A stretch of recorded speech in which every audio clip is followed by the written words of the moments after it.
Majority Report with Sam Seder. The destiny of America is always safer in the hands of the people than in the conference rooms of any elite. Sam Seder. They are unanimous in their hate for me, and I welcome their hatred. We must guard against the acquisition of unwarranted influence, whether sought or unsought, by the military-industrial complex. The Majority Report with Sam Seder. Ever get the feeling you've been cheated?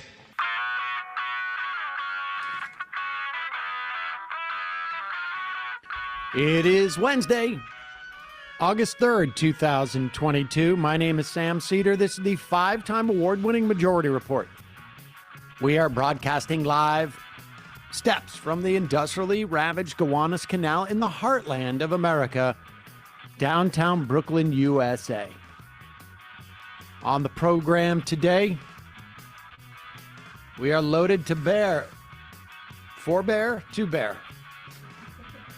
Don't ask me. Someone corrected me last time, but I forgot. Mustafa Bayoumi, columnist at The Guardian, will be here. His piece, A Journey to Guantanamo.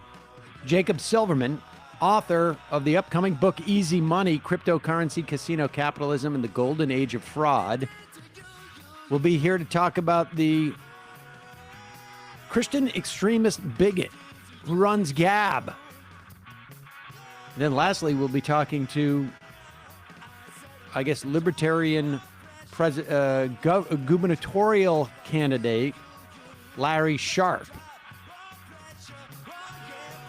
First, a massive turnout in Kansas, where the state votes overwhelmingly to keep abortion rights. Meanwhile, in Missouri, Eric wins the GOP nod. You have to say it in all caps. Yes, all Eric. Eric!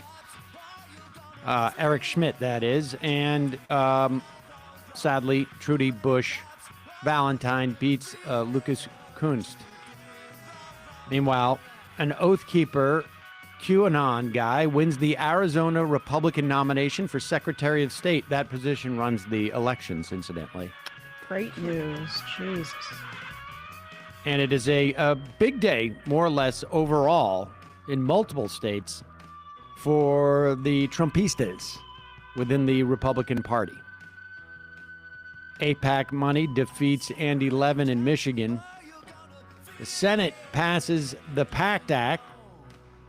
Biden to sign an executive order enlisting Medicaid in assisting out-of-state abortions.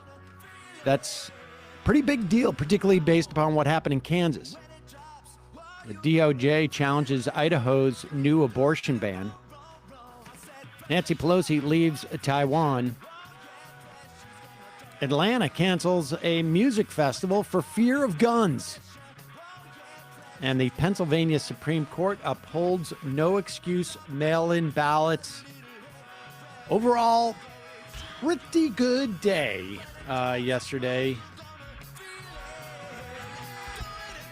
All that and more on today's program. Welcome, ladies and gentlemen. Like I say, it was a pretty good day yesterday, but of course today is, and I'll let Emma Vigeland, who coined the term for today, the wordsmith announce herself. it. Yes. Hump day. How did you come up with that? Oh, man. I don't know. It's just creativity. It just flows through me. I'm an artist. Don't you understand? Yeah. No, I get it. I'm just so curious how you get your ideas. I mean, my process is too important to me to share with you, so. I understand. I can't give everything to my boss. Oh, we started late today. Oy, I didn't realize that. Someone just wrote in, why you no start on time? Well, have you ever watched the show before? Well, we should also say part of the problem is in this office, we have a new air conditioner that periodically shuts the power down.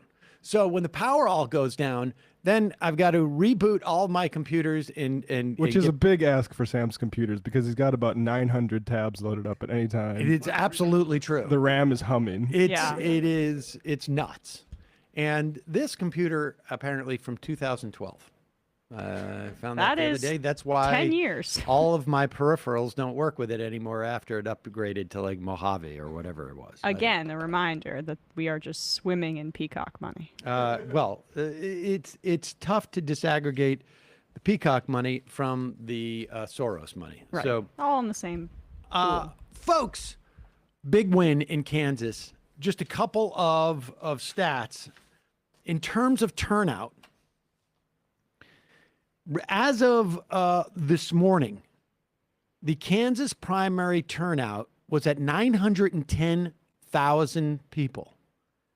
Just to give you a comparison, in 2014, that primary turnout was 330,000. We're using 2014 and 2018 as comparisons because they're off-year elections. No presidential primary. So in 2014, it was basically a third. In 2018, which, remember, record-breaking numbers for Democrats and Republicans across the country in terms of turnout for the general midterm election, off-year election. But for the primary, it was 473,000, it almost doubled. And maybe by the end, when they count all of the ballots, it would have basically doubled the turnout. That's crazy. The 2020 presidential election was only 1.3, almost 1.4 million. So there was a tremendous turnout. And it was also, like, we even talked about this yesterday, in terms of the ballot, you had to vote no to protect abortion rights. It was a double negative, and that seemed to have been purposeful given some of the texts that were sent out to confuse voters, and it didn't work, which is amazing. What was the end result? What it was like the most recent is basically 60-40. Yeah, which it was is 59-41, says New York Times. Which is a landslide of epic proportions. I don't know if I've been alive in the country where there's that type of divide. I mean, even I think Reagan's big landslide, I think, was a little bit less than that, if I remember correctly. So it's a big deal. And here are pro-choice, pro-abortion voters and activists in Kansas.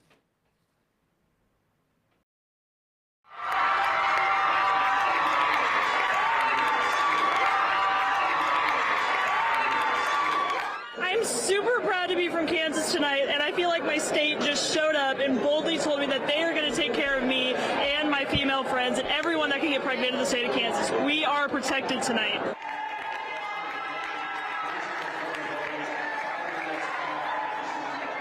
What was at stake was our constitutional rights and our freedom. And so, a coalition of voters across the political spectrum came together today and voted no. They voted no to protect their neighbors. They voted no on changing the Constitution and really, demonstrated our free state roots here in Kansas are alive and well. A big deal for other reasons aside from, and look, the big takeaways from this, and yesterday I was saying, we need to be cautious in reading too much into this, but there are some really material implications here to this. Turns out that almost 50% of the abortions performed in Kansas are from other states. Yeah. Where abortion access has been limited and now, in some instances, completely prohibited.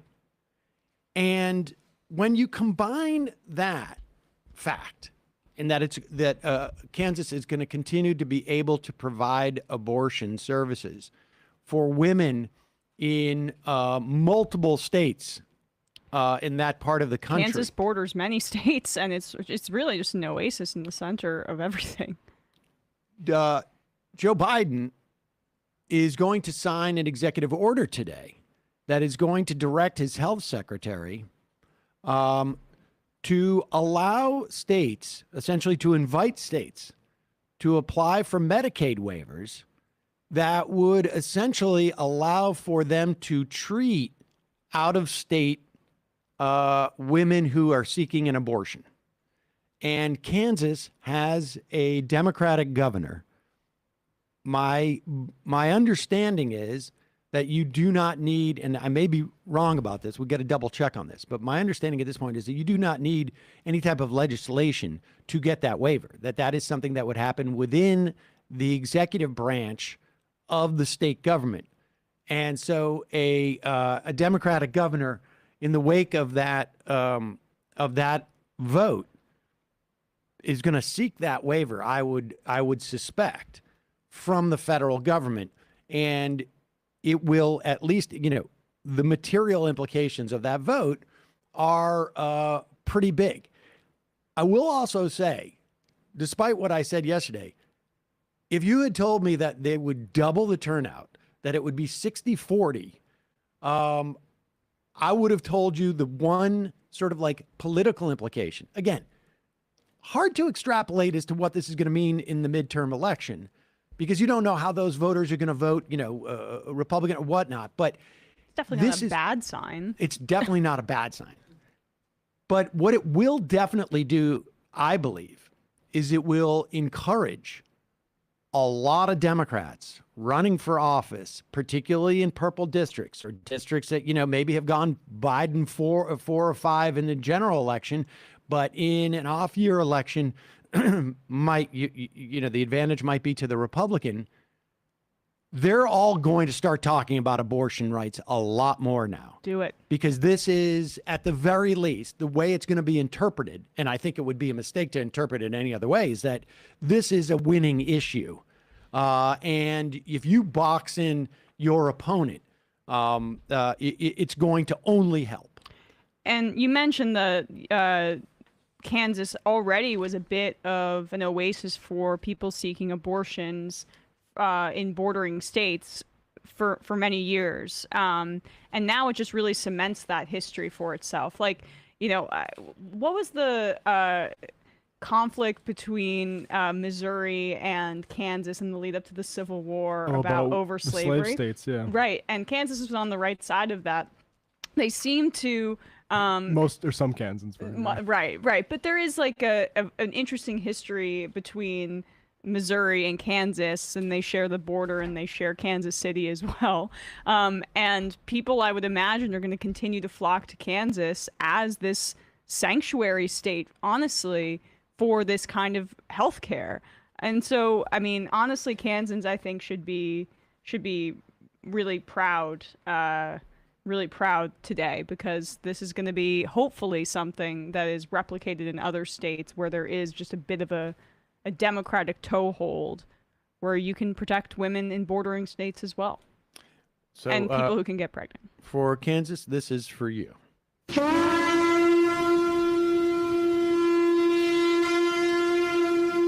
I think that is the first time we have ever blown the shofar for an entire state. Yeah, also Rock Chalk Jayhawk. We will be talking in just a moment to Mustafa Bayoumi, columnist at The Guardian, about his journey to Guantanamo Bay.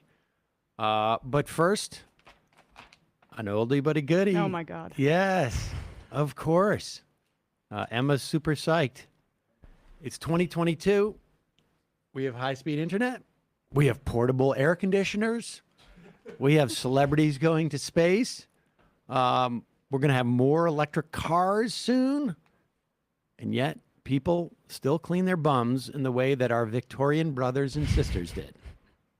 With toilet paper. Yes. Well, ladies and gentlemen, you can step into the 21st century and upgrade your bathroom routine. Start washing your bum with Hello Tushy bidets. And why? Because doing it the old way is so 100 years ago. Yeah. As it were. It was really a long time ago. But it also turns out to be, based on my personal experience, I don't want to get too graphic, but it's revelatory. And when you start thinking about it, it makes sense, right? You get dirt on your hands. You don't take a dry piece of paper and wipe it. You wash it with water. Yeah. Right. So basically what you do with the Hello Tushy bidet, and it's an attachment. It's, first off, it's also super, super easy to install. If you can change your toilet seat, you can install a Hello Tushy bidet. It washes your bum with fresh water. Like I say, much better clean. You spray, or it sprays, and then you pat dry. It installs in less than 8 minutes. It cuts your TP use by 80%, saves you money, saves paper waste, and the next time we go into lockdown, for whatever it's going to be, you never have to worry about that. Hello Tushy has cleaned over 1 million happy bums. So I want all of our listeners to have clean bums. I think everyone, that's obvious. So visit hellotushy.com/majority. You get 10% off plus free shipping right now. That's hellotushy.com/majority for 10% off, and tag at Hello Tushy on social media so they can celebrate your clean bum with you. As always, we'll put links to that in the YouTube and podcast descriptions. And as always, it's your support that makes this show really possible. If you want to help us survive and thrive, become a member today at jointhemajorityreport.com. When you do, you get the free show free of commercials, and you get the fun half. And today on the fun half, we're going to have, I suspect it's going to be a little bit of a back and forth discussion with Larry Sharp, the would-be libertarian candidate for governor in this state. But first, I want to welcome, we're going to take a quick break. And when we come back, we'll be talking to Mustafa Bayoumi. He's a columnist at The Guardian on his recent trip to Guantanamo Bay.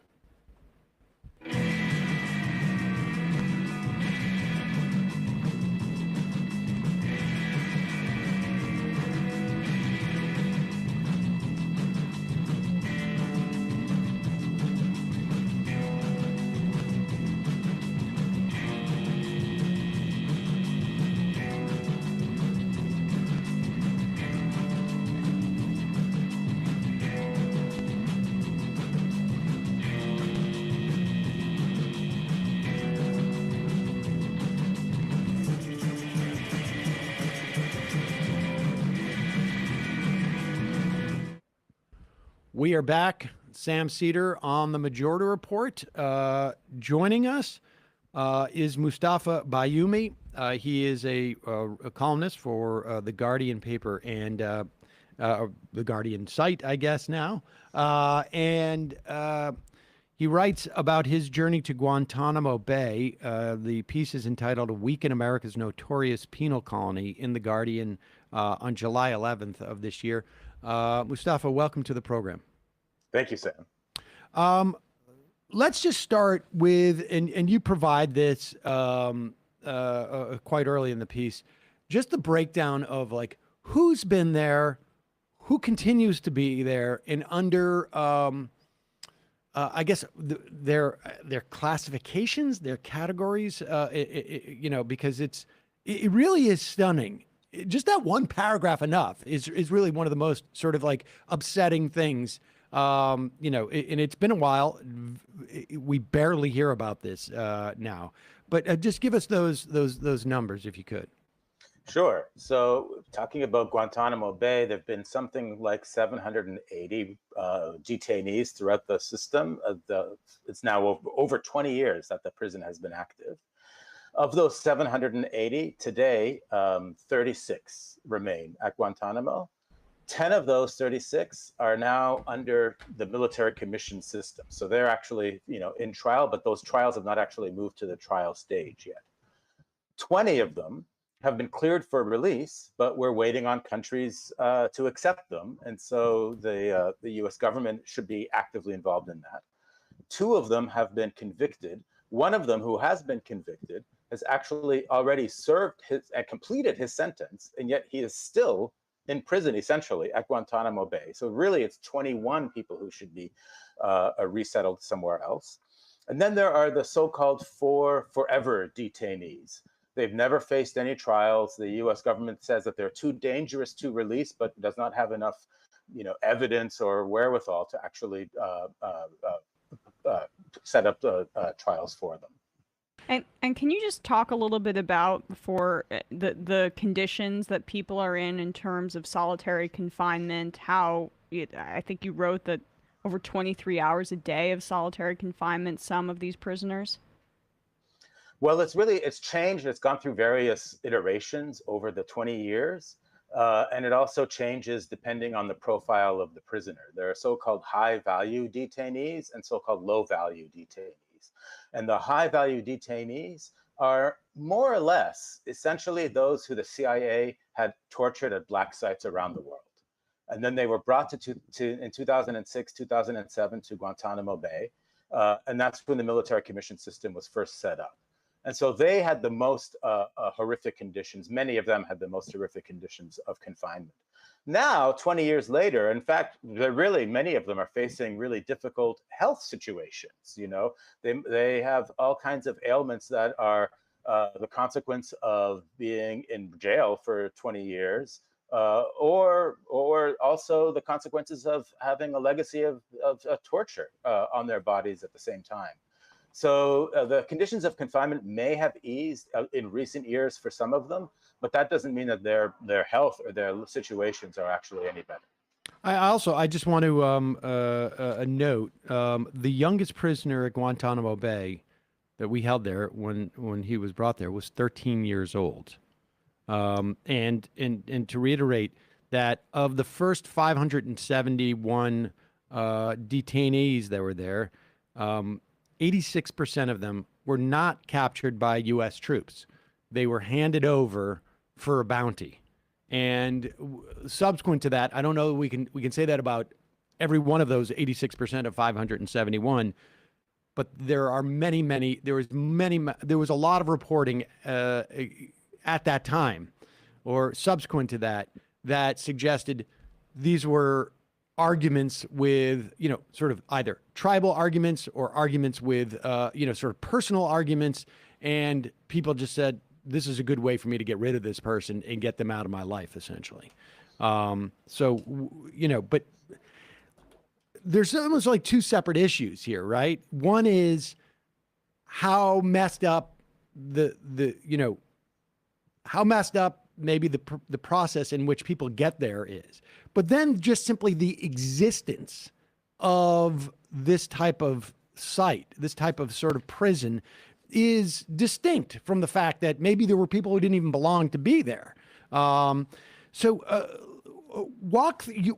us why you were there, ostensibly. I mean, you were there for a specific thing, but, obviously relating all of the procedures there. Yeah, so you can't just, hop on a plane and go to Guantanamo Bay. You actually have to be invited. You have to go through and be cleared, and it's a very rigorous process by the Pentagon and the U.S. government. And you have to have a reason to go down there at this point. And so my reason was, as a member of the media, as a journalist, I was there to observe some of the pretrial motion hearings for the military commission system. And so the military commissions, as I was saying, there are 10 people who have been charged and who are facing these pretrial motion hearings that will eventually turn into trials, although it's been year upon year upon year of these pretrial motion hearings. But when those happen, on the calendar, that's when they allow journalists to come down and to view the proceedings. But the other reason why I wanted to go down there too was just to keep it in our consciousness, to keep it alive, that we should not forget that Guantanamo Bay exists. I mean, I feel like somehow the American society seems to have a hard time keeping like more than two things alive at the same moment in a way, right? And so, especially once COVID hit, it felt like the whole war on terror was just forgotten. And it seems more important than ever that we remember that the war on terror not just existed, but continues to exist. And one way that it continues to exist is the existence of Guantanamo Bay itself. I also think that, the existence of Donald Trump, which led to sort of a reformation of George W. Bush, also, is partially to blame for the complete almost erasure of Guantanamo in our national consciousness, because that's a reminder that he set up this torture regime that extended across the globe and created an extrajudicial sort of like zone, if you will. I think I think for many of our listeners, they will know this. but there's also, we have a lot of younger people who, many of whom were just, tiny children when Guantanamo came into the news as a site for these prisoners. Will you tell us just briefly the history of Guantanamo Bay? People don't realize it's literally it's part of the island of Cuba, I guess. But it's not just to house these prisoners. Will you just give us a little bit of those basic background? Sure. This is the oldest active U.S. overseas military base in the world. It's been active since 1903. Ever since in 1898, the United States took over Cuba, as well as the Philippines and Guam and other places, Puerto Rico. And then in 1903, they established the base, and then they've had an agreement with the governments of Cuba over the years since then. Even in the early years of the Castro regime, after the Cuban Revolution, there was even coordination in the very, very beginning. But then after that, there was no coordination or no acceptance anyways. The U.S. government pays a small check to the Cuban government every year that Castro and the following regimes in Cuba never bothered to cash. But so it's been around for a very long time. It's actually it's a 45 square mile naval base, which in the small corner of this naval base is this now very notorious, very infamous prison. But the naval base far exceeds the prison in terms of its history. And in fact, one of the interesting things is the way in which that history seems to kind of almost replicate upon itself. Like, for example, some of the workers who work at the naval base themselves are overseas contract workers, and many of them come from the Philippines, which was also an American property from the 1898 wars as well. So there's this way in which you're at Guantanamo, even though you're on Cuban soil, it's this weird history, sort of like, not Cuba, but America. There's a McDonald's there, for example. It's the only McDonald's that you can find on Cuban territory. It's just it's a very, very surreal, sort of bizarre place. And speak to why the, I guess it was it, what do they call was it X or is it Justice, Camp Justice? Why that was placed in Guantanamo? Because this was essentially a theory that was propagated by the Bush administration that they could act essentially with impunity because it's nowhere on some level. That's absolutely right. The legal idea in the beginning with the Bush administration was that somehow Guantanamo Bay would be outside of the boundaries of the U.S. court system. So the most important thing for them was actually to make sure that the U.S. courts didn't have access, and therefore there would be no claims of habeas corpus, no even legal claims of people who are detained to say, why am I here, and fighting their detention, even to see the allegations against them. And so from the very beginning, the establishment of Guantanamo Bay for the War on Terror was an attempt to say to the world that we do not need to follow the rules of warfare, the rules of law, the rules essentially of global civilization. And, if I may, just for a brief moment, I think that kind of reckless disregard for the rights of individuals and institutions that we saw during the Bush administration, that really is the connection to the kind of reckless disregard that we see for the rights of individuals and institutions with the Trump administration that we see today. And I think that it's really important that we don't see those two things as being separate, but that we try to connect the war on terror to this very profound moment of American fascism, you could say. And so that I think is often lost on people. Spencer Ackerman has written a book that I can't recommend enough for people to read that I think sort of examines that very premise, that much of the sort of unwinding that we're seeing in this country is a function of these sort of like principles that emanated out of the war on terror. And I think it's a pretty compelling case. Once you start to sort of like bend these principles and these sort of like bedrock principles of our system, sometimes you can't bend them back. And I think that's a very good point. And you also like the history of that place is so nuts in many respects. You talk about there was a coup in 91 in Haiti, which, you know, I don't know how much it's, you know, how much is out there in terms of this country's involvement, but it was certainly a coup of the first democratically elected president in Haiti. And there was a lot of Haitians housed at Guantanamo Bay.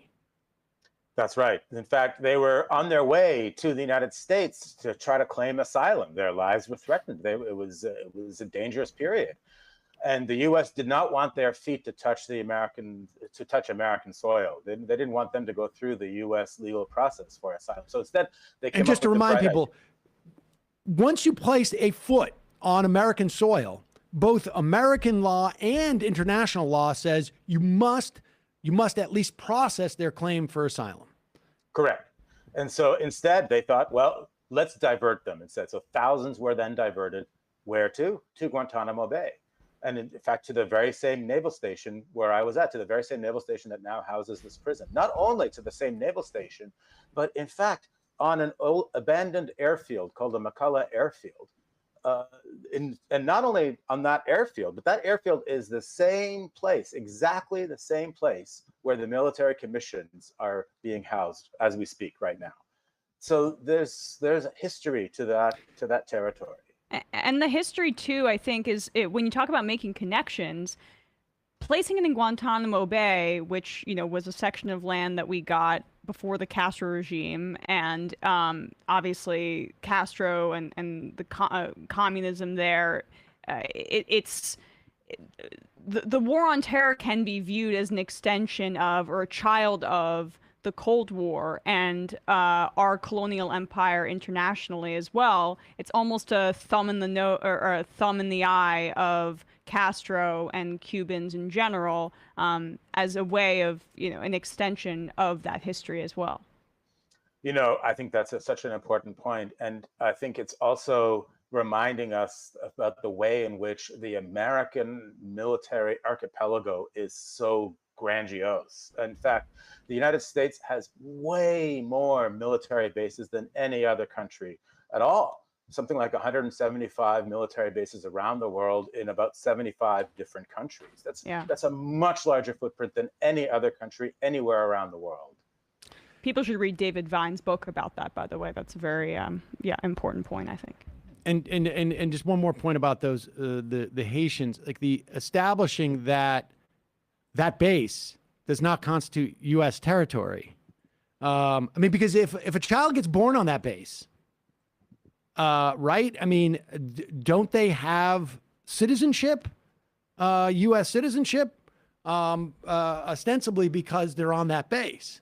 Yeah. And so it functions as like an annex of the United States in some ways, but not in others that are, you know, convenient to all of the worst elements of, frankly, of what we do in this country.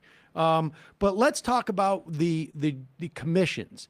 This is talk about the various like sort of iterations of these judicial regimes that existed on Guantanamo. And then also, please just recount what happened in 2013. I remember this, and it was bizarre in terms of like, all the power goes out and we find out like, oh, it is really more despotic, I think, than anyone could have imagined. And it got very little attention too, frankly. But walk us through the sort of iterations of the commissions. Yeah, so the military commissions were set up first in 2006 and then struck down and then reestablished in 2009 under Obama. And they basically, they're their own legal system. It's a separate legal system, separate from the American civilian law, also separate from the Uniform Code of Military Justice, although they're based fundamentally on the Uniform Code of Military Justice, but with key differences. And one of the differences, really the fundamental difference, is at the heart of it, is that the military commissions are set up essentially to preserve the actions of the CIA and others from accountability, right? Because they were involved in all kinds of torture which is against international law, torture which is against U.S. law, torture which goes against treaties that the U.S. has signed. And so the military commissions, while they're there ostensibly to provide either guilt or innocence for those who are being tried, are also there to try to shield the CIA from any kind of accountability. And one way that we have an example of that is exactly what you were saying, what happened in 2013. So the military commissions are set up, if you're observing them, with a 40-second delay. And so this is very strange if you're there, for one thing, because if you're there as I was there, you're there behind us some glass that is soundproof, and then the sound is then piped in 40 seconds later. It's almost like watching a really bad lip-synced movie or something like that, right? And you end up just watching the proceedings on a TV screen that's above you that's actually in sync, although 40 seconds later. What happened back in 2013 was that there's a red dot that lights up if the U.S. government decides that something, if the judge or the security officer in the courtroom or the prosecution feels that there's something that's going to be dangerous, that's going to be said, that's going to spill a national security secret, they will then mute the proceedings for the people who are watching the proceedings on that 40-second delay. So what happened in 2013 was suddenly that light went off and nobody knew who had triggered it.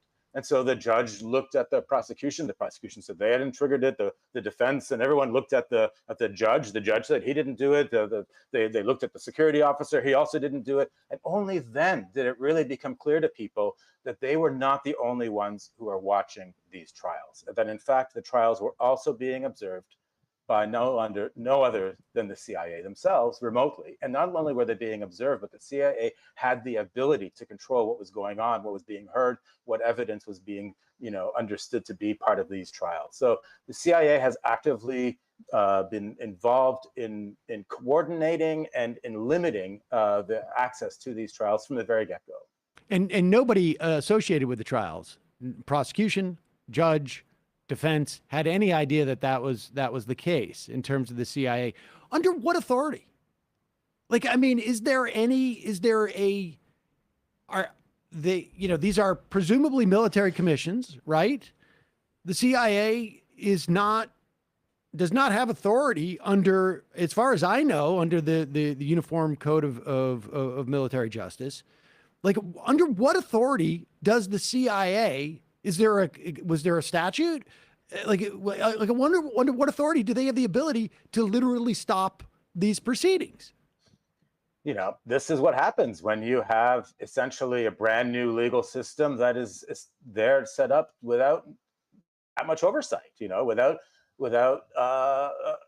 and with other aims at its heart, I think it's very clear that the military commissions were set up by the military with the hopes that all of the people who are involved would just sort of slapdash say, okay, here's a trial, and then we're gonna get some quick prosecutions, and then we're gonna make everything nice and tidy, and people are gonna be able to go home.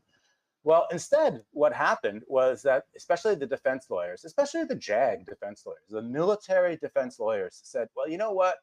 My oath is to the Constitution, not to the military, not to George W. Bush, not to the CIA. My oath is to the Constitution. And so they are the ones who started fighting back and started clawing back and started saying, well, we want to know what this evidence is. We want to know where this evidence came from. We want to know, was this coerced evidence? What is this hearsay evidence?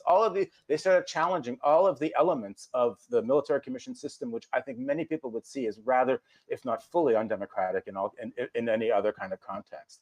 And they're the ones who have been pushing and pushing, and then, in fact, really ultimately preserving our rights as American citizens through the system that is deeply flawed in Guantanamo. Has there been any civilian defense attorneys? Because I know there's a bunch of those as well that have come down, and some that have continued to go there after 20 years. Have they attempted to, particularly in terms of the CIA's role, have they attempted to sort of I don't know where you would go. I guess you would go maybe like the 11th Circuit or maybe to the Supreme Court and say, under what authority does the CIA have the ability to shut this down? Yeah, their fundamental whether you're a civilian or a military defense lawyer. Your allegiance is really to your client and to try to get a good defense for your client, right? But yes, it has gone to the Supreme Court. In fact, there was a recent case earlier this year that the Supreme Court openly admitted that torture had happened to Abu Zubaydah, among others, at Guantanamo. And took a long time for the United States government to admit that torture has happened, and that flies in the face of and really does put some members of the CIA probably at some legal risk for that to happen. But that's what we need to have happen. That's exactly the kind of accountability that I think is Guantanamo cries out for. Lastly, Barack Obama entered office with essentially a pledge to close Guantanamo. And they made an attempt.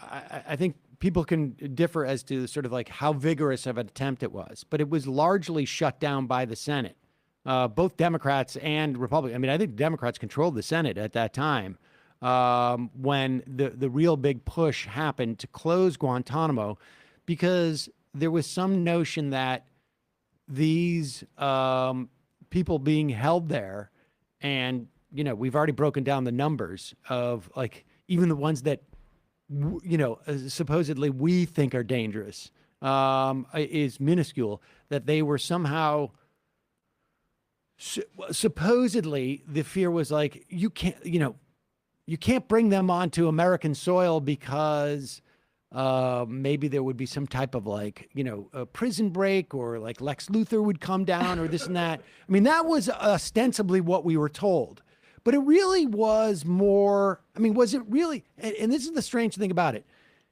You would think that the administration would be more sensitive to the idea of setting up a precedent that these people deserve rights because now they're on American soil than senators. Senators, I mean, do you have a sense of like what was really at play there, and how what was the actual dynamic that took place back in 2009? Yeah. I mean, well, pretty quickly after Obama, then it was one of the first two things that he said on the very first day of office, that he was going to close Guantanamo.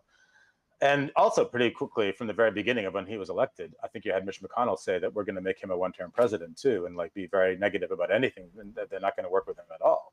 And so, but yes, you had also, they passed a law shortly thereafter that said that you can't actually bring people from Guantanamo to the U.S., even not only just for trial, but even to house them here. Although one person from Guantanamo was already in the U.S. federal prison, and he still remains there.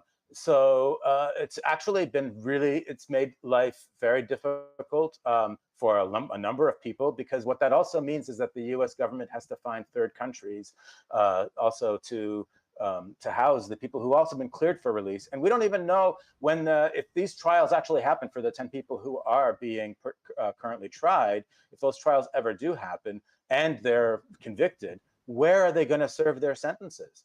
And in fact, some people are saying that now the U.S. government is involved in plea negotiations so that there won't be trials, but there will be guilty pleas coming forward from Khalid Sheikh Mohammed and some of the other people who are there for the 9/11 attacks. And the death penalty will be taken off the table, and instead that they will be given life imprisonment. But that life imprisonment will be, and they themselves want this, that the men who are in Guantanamo, they would prefer to be in Guantanamo Bay than in one of the supermax prisons that we have in the United States, because their lawyers have told them that if you go to a supermax prison in the United States, you spend something like 23 hours a day in solitary confinement routinely. Whereas in Guantanamo Bay these days, they actually have more freedom, more daily kind of liberty, if you can imagine, than people who are surviving in American supermax prisons. Well, Mustafa Bayoumi, columnist at The Guardian, The Piece. We will put a link to this, your journey to Guantanamo. Really important work to keep this in the forefront of people's minds to the extent that we can, because it really, I think it has sort of resonated through the past 25 years or 20 some odd years. And I think a lot of things that we've done there have had implications here that we don't really fully understand. So I really appreciate you coming on and talking about it. Thank you very much for having me. All right, folks, we got to take a quick break. And when we come back, We'll be talking to Jacob Silverman. He is the author of the upcoming book, Easy Money, Cryptocurrency, Casino Capitalism, and the Golden Age of Fraud, which he co-authored with Ben McKenzie.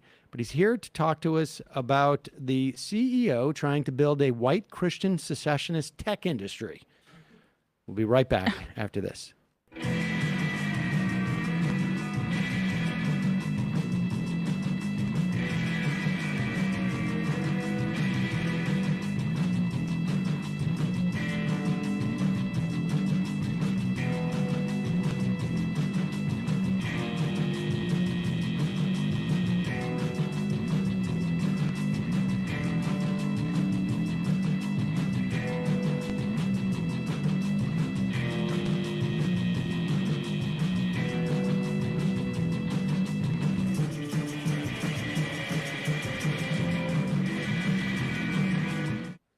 We are back. Sam Seder, Emma Vigeland on the Majority Report. Joining us now, Jacob Silverman. He's the author of the upcoming book, Easy Money, Cryptocurrency, Casino Capitalism, and the Golden Age of Fraud, which he co-authored with Ben McKenzie. Here for a piece he's written for the New Republic on the CEO trying to build a white Christian secessionist tech industry. And we should also say, this guy's also been dabbling in politics, having been apparently a paid consultant to Mastriano, the guy running in Pennsylvania for the governorship on the Republican ticket. Jacob, welcome to the program. Thanks for having me. So we should tell you right up front, I have not been on Gab.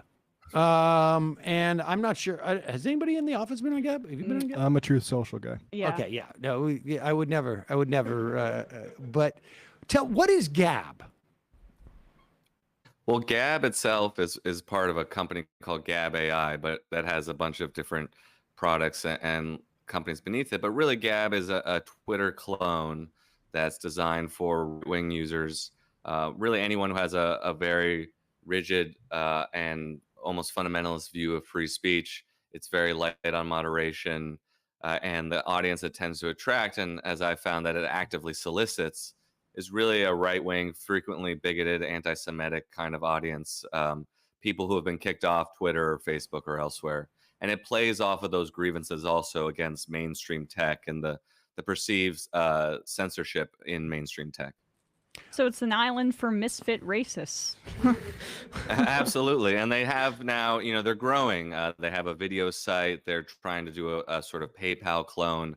They're basically, as I argue, trying to replicate a lot of the traditional tech infrastructure, perhaps on a smaller scale that they can afford, but in parallel to mainstream tech so that they can control everything and not really have to be subject to the whims of a big tech company or to even the government.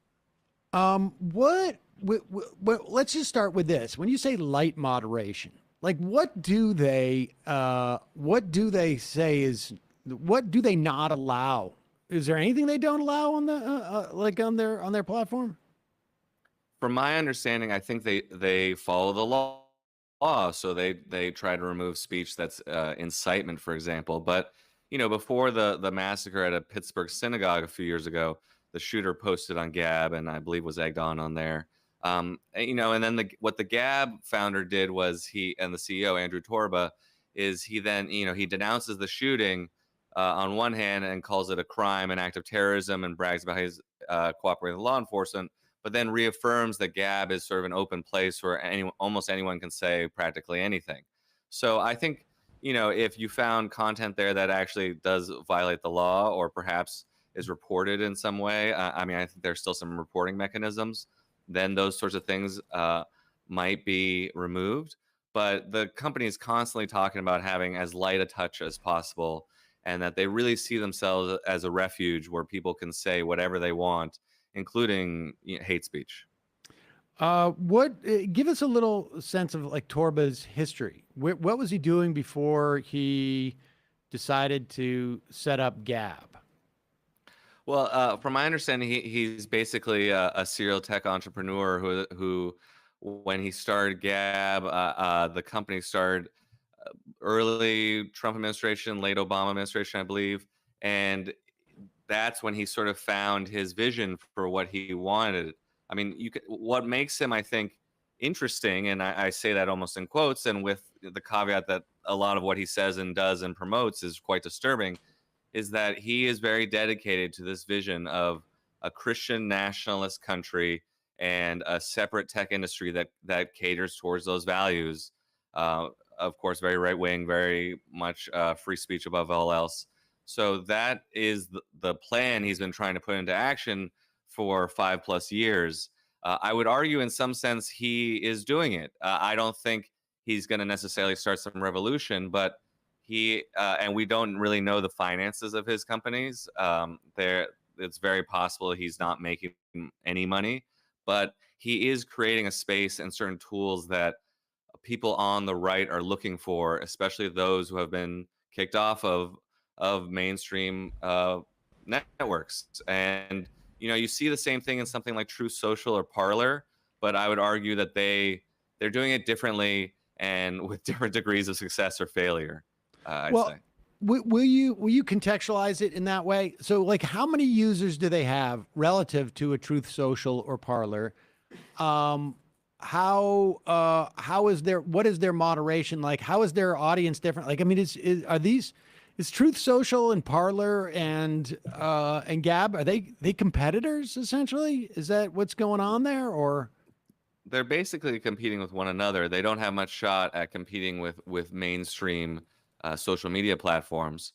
They actually might be in some ways competing more with something like Discord or Telegram, where things are a little more freewheeling and where you do have people on the right or people in sort of right-leaning interests like cryptocurrency are going to those platforms.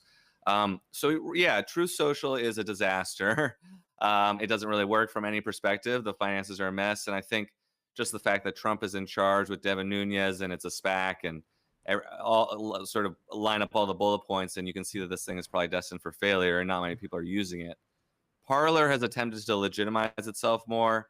They kind of have classed up their design. They've softened some of their rhetoric. They're definitely still MAGA affiliated, but they're doing a lot of NFTs and Melania's NFT collection, and they're sort of trying to become this kind of more respectable MAGA tech company that can appeal to kind of mainstream America through MLM style marketing. How many? I wonder if Trump is a little bit annoyed that she's doing her NFTs on a rival site. But aside from that, what, like, in terms of numbers, like how many users are on Gab? How many users are on Parler? And how many are on Twitter? Just so that we get a sense. Do you know? Well, certainly on a platform like Twitter, there are a lot of debates, especially with Elon Musk lately, over how many are bots and things like that. But they can safely claim a few 100 million active real users, I'd say, probably per day. I mean, something like Facebook or Instagram is dealing in more than 1 billion users per month. So then you get down to Gab, where the numbers aren't very reliable. But last year they claimed, I believe, to have around 4 million users. So, and I would be surprised if that's a real number. I think some of these sites are managing to sustain themselves because people are looking for a way out of the perceived woke tech companies and everything like that. And there is some right-wing money coming in. For example, Rebecca Mercer, a daughter of Robert feeling Mercer. Mercers would be involved in something like this. She provided initial funding for Parler. And it wouldn't surprise. I believe she has pulled away, but it wouldn't surprise me if she still has her hand in there or some of these other companies. I mean, there is right-wing money to be had to kind of sustain some of these operations. They certainly, with Truth Social, it's pretty much a mess. So I don't know if you can trust any of their numbers, but at best, you're looking at a few million people a day, very active, engaged people. But it's more like 4chan than Twitter. Well, how would Gab, like, where would their revenue come from? So Gab doesn't. Gab has paid services that they're starting to offer, like a paid membership, paid video services, and stuff like that. They don't seem to be as keen on advertising, but they're trying to offer paid services, and they also solicit donations. And when I hear Mercer's, right, then I start to think Peter Thiel as well, right? He's an investor in Rumble, I believe. Mm-hmm. Does he have his hands in any of these other platforms, or what's his involvement in some of this right-wing alternative ecosystem? Rumble's a good one to bring in. He's certainly involved in that. which is a video platform that is gaining steam. And anytime basically you have a powerful rich guy to give one of these platforms some runway, it makes a huge difference, because then, one, they can outspend and outlast their competitors, hopefully. And I think a couple of these sites are going to go down. And there is arguably an opening for competitors to YouTube that cater towards the MAGA audience, broadly speaking. So I expect Rumble to be a force, probably more than these other ones. There's also you could arguably fit in Callin, or Get Callin, as the website is. It's a podcast network started by David Sachs, who's from the PayPal Mafia, who has been involved in the recall of Chesa Boudin in San Francisco. He funded a lot of that. So I would put in sort of this constellation that's broad. Parts of it go together, but of kind of reactionary tech figures who are trying to start very moderation light or moderation free speech devoted platforms that really stand in opposition to what they see as the censorious liberal tech establishment. So you kind of have the Peter Thiel wing, and then the Christian fundamentalist wing, is what I'd say. And just to follow up here, how are these even accessible when you have app stores like Google app stores or Apple app stores shutting them down? I mean, I guess you can get there on your desktop, but is that, I mean, what are the alternative methods of even accessing some of these kinds of sites and apps? Right, that is also an issue, and that gets to an issue of gatekeepers and the role that Google and Apple play in their app stores. I mean, one sort of wrinkle with all this, or thorn in these kinds of discussions, is that some of these problems that they're responding to, this far right tech media, is real. I mean, there are problems with moderation, how it's handled. I wouldn't argue that it's a deliberate effort to censor right-wing views, but these systems have problems. Facebook's concerns are not always in line with its users' concerns. So, but anyway, to answer your question, for example, Parler was kicked off of the app stores, both of them.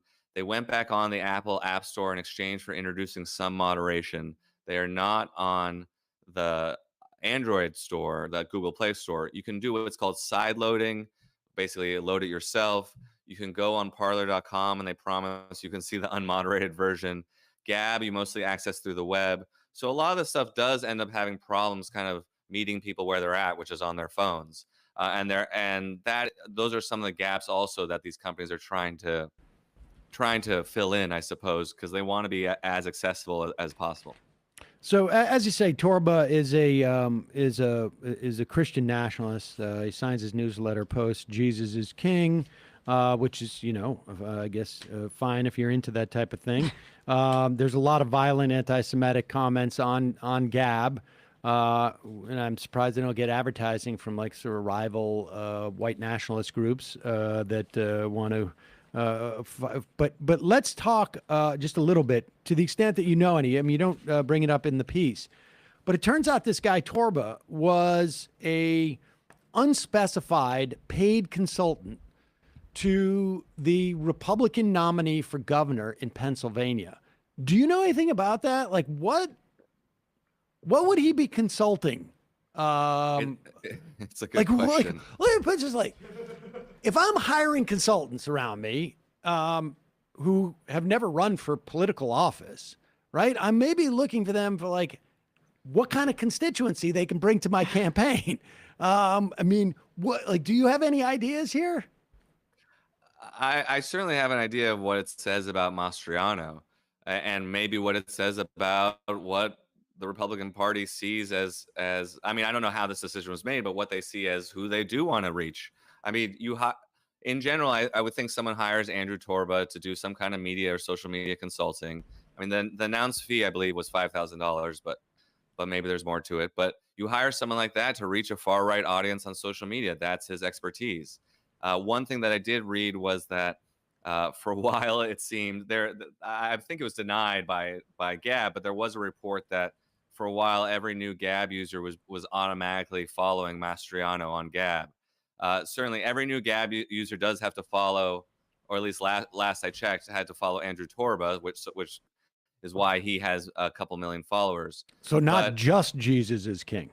Right. And Torba is too, apparently. But it's essentially to funnel the Gab audience to Torba, I think. I mean, Torba is also promotes various politicians on his platform. I'd have to check to see if he's specifically reposted or retweeted, you might say, from Mastriano. But the connection is clear there. And what's, disturbing, I think, is that there's no real hesitation, it seems, about having that connection. And honestly, it's also in Pennsylvania where the Pittsburgh synagogue massacre, of course, happened. I mean, there's just a lot of reasons why you wouldn't want to associate with this guy or tout him as some sort of advisor. He's openly anti-Semitic. I'm not convinced that the fee was sort of like just a way of signaling to people like I am associated with Torba. Like, I mean, I think it's sort of a not just like the about the material benefit he gets. I think he just wanted it out there that I am associated with this guy. And all those white supremacist types, they speak in secret messages like that, and they are trained to understand what something means and what you can't say publicly, right? Even if you're associated with someone. Yeah, the various kinds of dog whistlings and references, and I think one lesson certainly of the Trump era, but also even just post January 6th is until we have real accountability, there's not much of a political cost in a lot of these races to just keep going far right, ultra MAGA, whatever you want to call it, or just be openly racist or bigoted or conspiratorial. In fact, that seems to activate a certain base. And so, there's a little bit of fear of fear out there, I think understandable actually, about sort of QAnon aligned candidates and stuff like that. But what's also especially scary is that there's just no real cost or objection to being public in that way. They don't seem to be very concerned about any sort of electoral blowback. Jacob Silverman, author of the upcoming book, Easy Money, Cryptocurrency, Casino Capitalism, and the Golden Age of Fraud, which you co-authored with Ben McKenzie. And we will link to your piece, The CEO Trying to Build a White Christian Secessionist Tech Industry, at majority.fm. Thank you so much for your time today. Really appreciate it. Glad to be here. Thank you. Thank you. All right, folks, we're going to head into a special version of the fun half today, wherein I will have a little conversation. Emma, will take a little. Well, I mean, I'm just gonna. I feel like you got this handled. Well, I'm gonna. There's I'll be here. A would-be candidate for governor in New York State, a third candidate.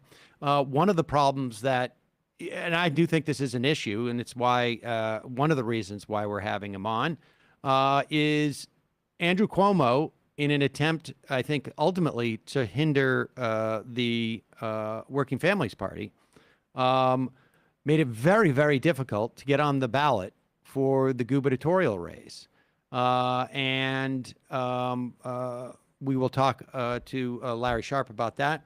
But we're going to take a quick break and then head into the fun half, wherein we'll talk. We'll just remind you, you can IM the show at by picking up our app at majorityapp.com. It's free. It's on both Google and iOS platforms, or Android, I should say. And also, we may take calls, 646-257-3920. We shall see.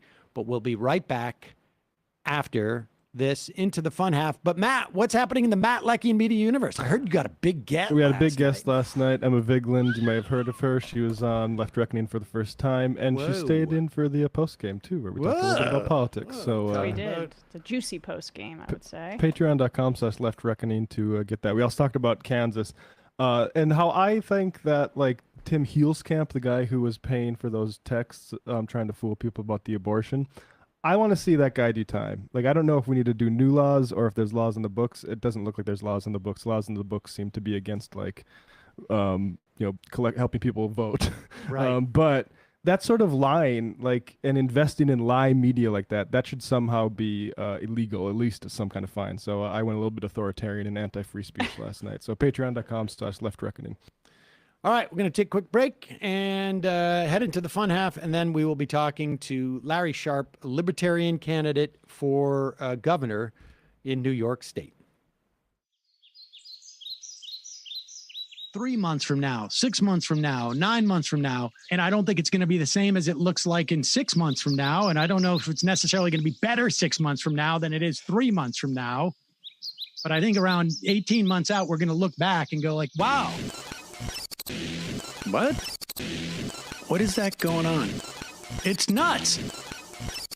Wait a second. Hold on for a second. The Majority Report. Emma, welcome to the program. Hey. Matt. What is up, everyone? Nomi Key. You did it. Let's go, Brandon. Let's go, Brandon.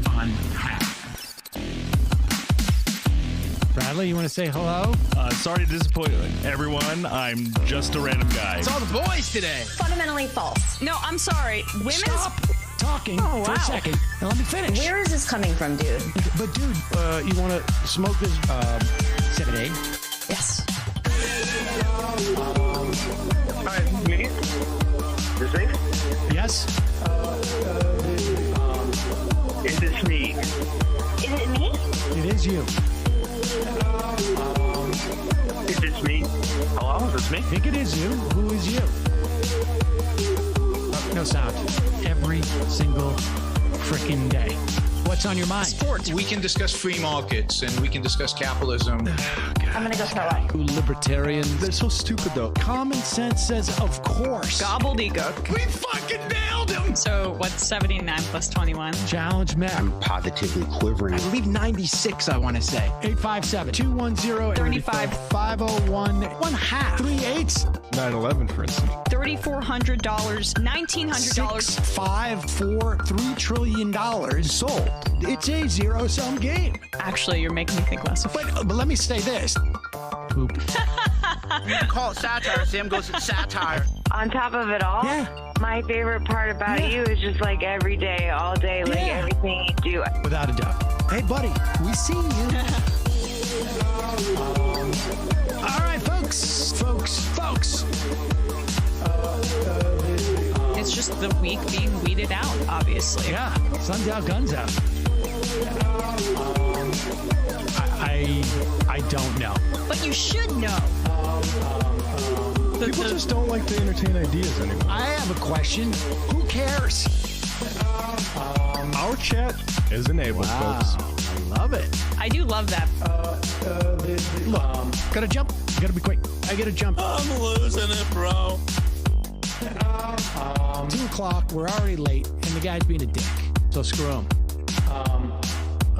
Sent to a gulag? Outrageous. Like, what is wrong with you? Love you, bye. Love you. Bye-bye.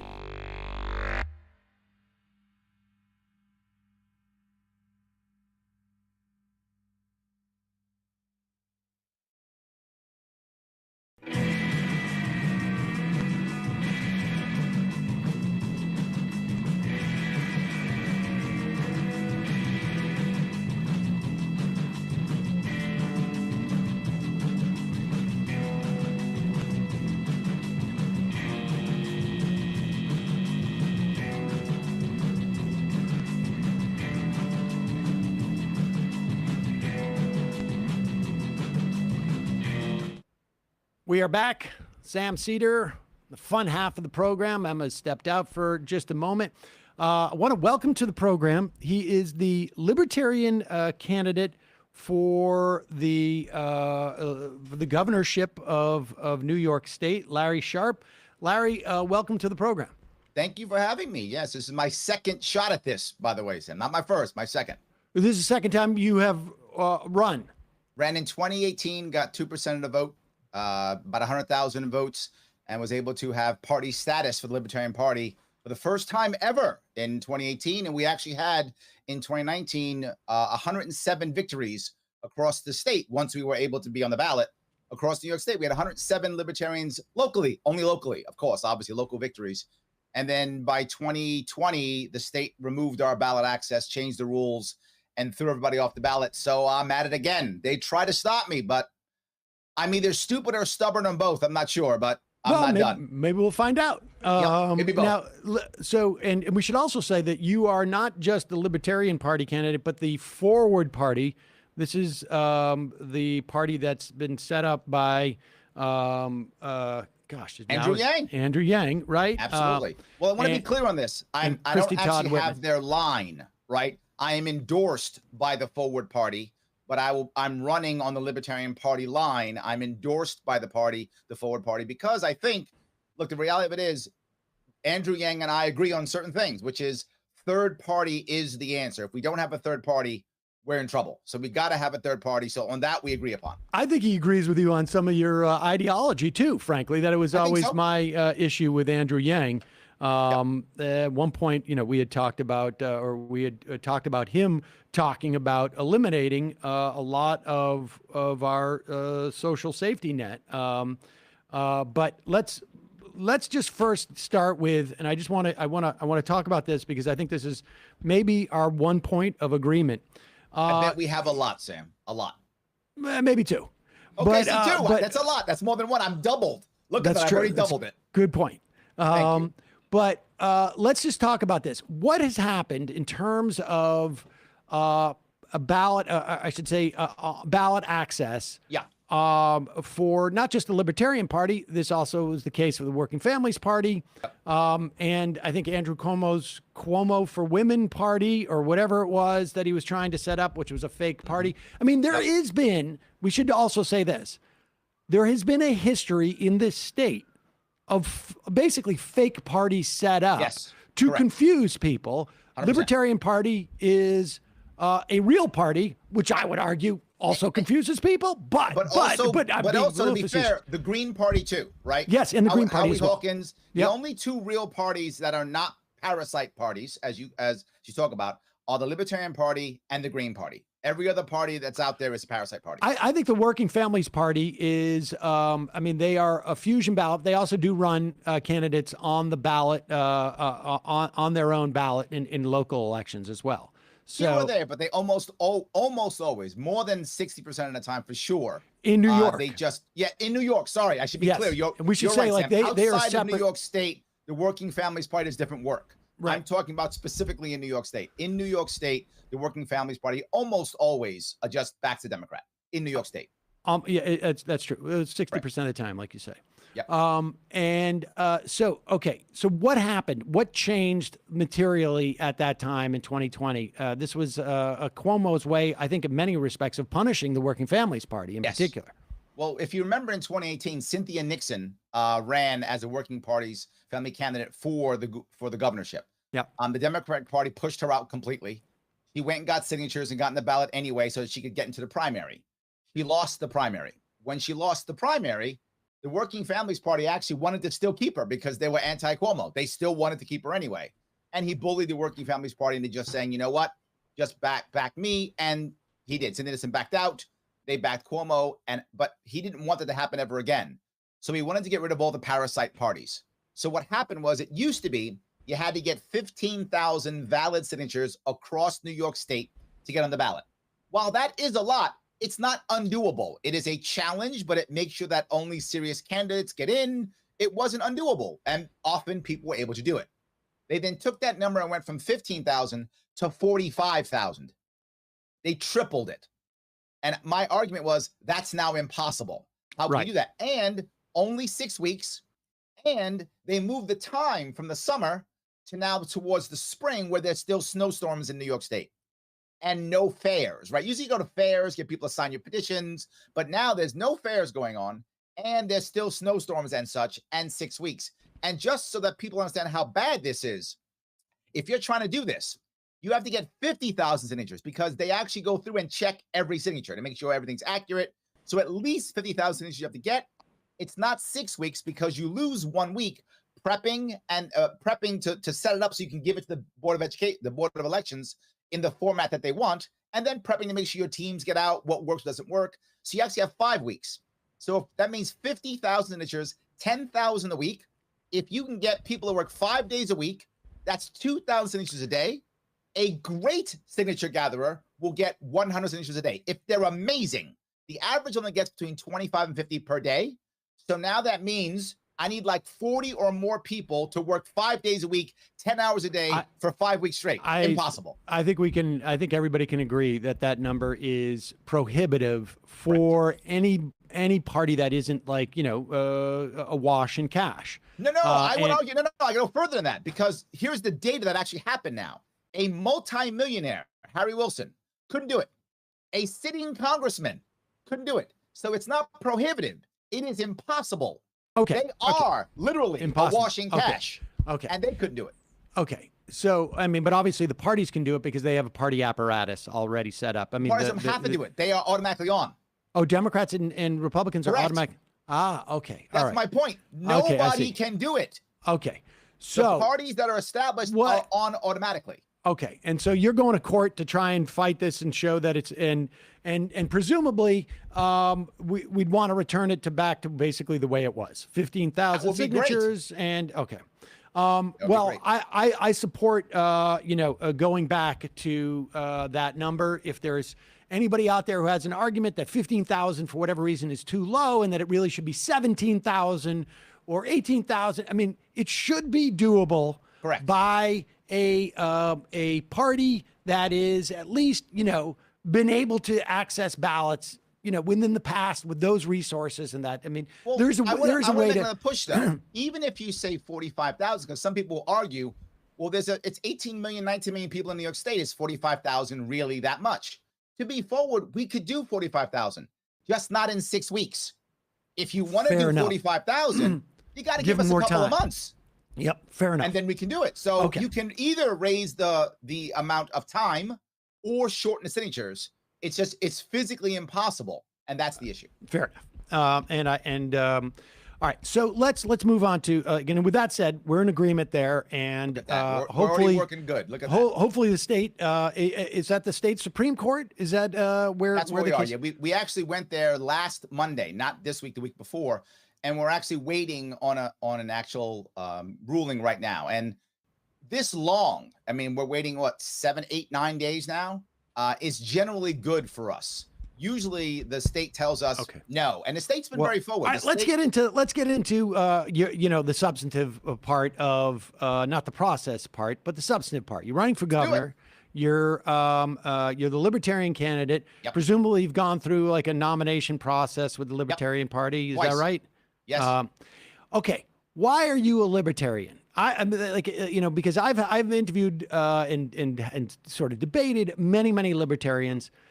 I've never had a libertarian on the program who didn't disparage the other libertarians as not being legitimate libertarians. But I assume you have a broader tent at least in terms of like, but what is it about libertarianism? If you explain what libertarianism is. I'm happy to tell you why I'm the broad tent libertarian. It is rare in general for libertarians to actively hate me. Some do, but it's rare. Most either like me or think, yeah, he's fine. Because I think, one of the most open tent libertarians there are, because in my view, what libertarian is you can be as liberal or as conservative as you want to be. Just don't force your views on others. Go out of your way to allow others to do what they want to do. Leave them alone. The more you do that, the better. So if we move policies towards that, I'm pretty happy. If we start going towards that area, I'm pretty happy. Pro-abortion rights. People should do to be forward. I am personally anti-abortion. So what I have promised to do in New York State is that there will be less abortions in New York State. But why? Not by using government of force, by creating better environments so that women make better choices. In my view, what I feel are better choices. So I'm going to try to get women to make better choices. How do I do that? By making sure that New York State, it is very easy relative to other states for surrogacy. For many years, surrogacy was illegal in New York State. Now, recently, they've changed that law, and they should make it easy to be a surrogate if you want to. Easier adoption laws. And you should be able to have, without question, contraception over the counter. You do those types of things, women will make better decisions, in my view, and there will be less abortions. So I don't want people to have abortions, and I don't want the government to tell women what to do with their body. Okay. So, and would you also make it easier to have children? I mean, one of the big reasons why people choose not to carry a pregnancy to term or not have children at certain times is because it's hard to raise kids in our society. So would you do things like expand universal pre-K? Would you do universal daycare? Sure. Let me touch two of those pieces. I'll touch daycare and schooling, both of them. When it comes to daycare, there's a side piece I want to use that helps community, and then a bigger piece, which is schooling. I'll touch the side piece, which is a small chunk. It's a small chunk. What I want to do is I want to allow what's called child gardens. Child care right now is very expensive in New York State. So it's a problem. I know, I get it. So you want to allow for child gardens. What a child garden is, it allows an individual to go to a nonprofit if they want to, and leave their child there if that nonprofit has an agreement with the state, which is fine, just an agreement, meaning that they are not licensed to be a child care facility. But for example, this would assist things like local churches in getting back into the child care arena, VFWs who have elderly people who want to watch children, giving communities opportunities to drop their kids off if they want to. It's voluntary if they choose to. Right now, the parent would get in trouble for doing that. So I want to allow the parent to do that if the parent wants to. Why would the parent get in trouble right now for doing that? Generally speaking, if parents begin to drop their kids off in places, the community is going to call the cops and say, look, she's being a bad parent. He's being a bad parent. It's happened in the past. And then child services comes by, starts investigating. That kind of thing happens, particularly if the parent, hold on one second, particularly if the parent has gone through family court.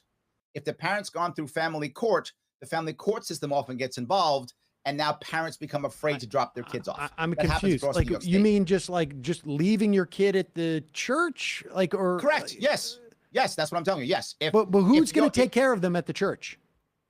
It would, if you chose to do that, it would be people who run the church, like church elders, church employees, or volunteers for that local church. So would there be? So the church would set up a daycare, and then they could drop off the kid. Okay. Correct. Yes. But couldn't churches set up daycares now? Generally speaking, they can't because of what's been happening in the local churches, particularly black churches, as an example. Many of them have been having financial issues, and they can't handle the regulatory process required to be an official daycare. So I'm saying, don't make that illegal. That's all I'm saying. Okay, so you're saying you don't want you don't want to go to daycare, go ahead, but make it legal for someone. Let me understand what you're saying here. Let me understand what you're saying. So, in other words, you want to get rid of the licensing requirements for daycare. No, it's not what I said at all. I don't understand. You're saying I don't understand. I guess I just don't understand what you're saying. No worries. I'm saying if you're a nonprofit and someone wants to drop their kid off at your nonprofit, that you're not going to have any problem from the family courts or from CPS. That's what I'm saying. But it does happen. Now, if you think I'm making that up, you can just do some homework. No, I guess, like, I mean, we're talking about million plus children. Maybe at any given time, I don't know. Maybe it's not millions. There's no way we're talking about 1 million children being dropped off at a church. We're not no. I understand that, but I'm asking. My question was, you want to reduce abortions by making it an easier choice for women and couples and people who can get pregnant to have kids. And I asked, what about universal pre-K or daycare? And I said I was going to go there. I said I had one small thing, which was this, plus a large thing. This isn't a one. I can't do one magic thing and fix it. There's at least 4, 5, 6 things. You could. No. Well, we did No. universal pre-K in the city, and we did that with taxation. Yep. Correct. We could do universal daycare. Okay, we did it in the city, and it didn't magically make things great. It was one thing. Things aren't magically great in New York City right now because they did that thing. Things aren't magically great in New York City. Correct. But if you want to call it magic or not, it's not really magic. It's all of a sudden, it became much easier to get your kid to go to pre-K. I mean, yes, so let me go to my next step, which is changing our system from the current K through 12, which across New York State, which is K through 12, and moving it to a pre-K through 10. I think we should pay for pre-K all the way through 10th grade. Absolutely. I think we should. It should be a pre-K through 10 versus a current K through 12. We shouldn't have to, as we did in New York City, to your point, we had to make special laws to create pre-K. I think it should be statewide. Why not? So let's create a pre-K through 10 statewide plan. I think it works perfectly. But how we do that? But wait a is we second. We lop off 2 years of high school education by doing as a requirement. As a requirement. I'll keep going. If you let me go, I'll keep going. I will. The pre-K through 10 should be a requirement. That makes any sense. That's a requirement. The last 2 years of high school should be done in a separate way. Let me cover the pre-K through 10, then I'll cover the 2 years of high school at the end. Right now, we go K through 12. I'd rather us go pre-K through 10, and I'd rather us pay from a separate fund rather paying through local taxes. I think a separate fund is a better way of funding our school system.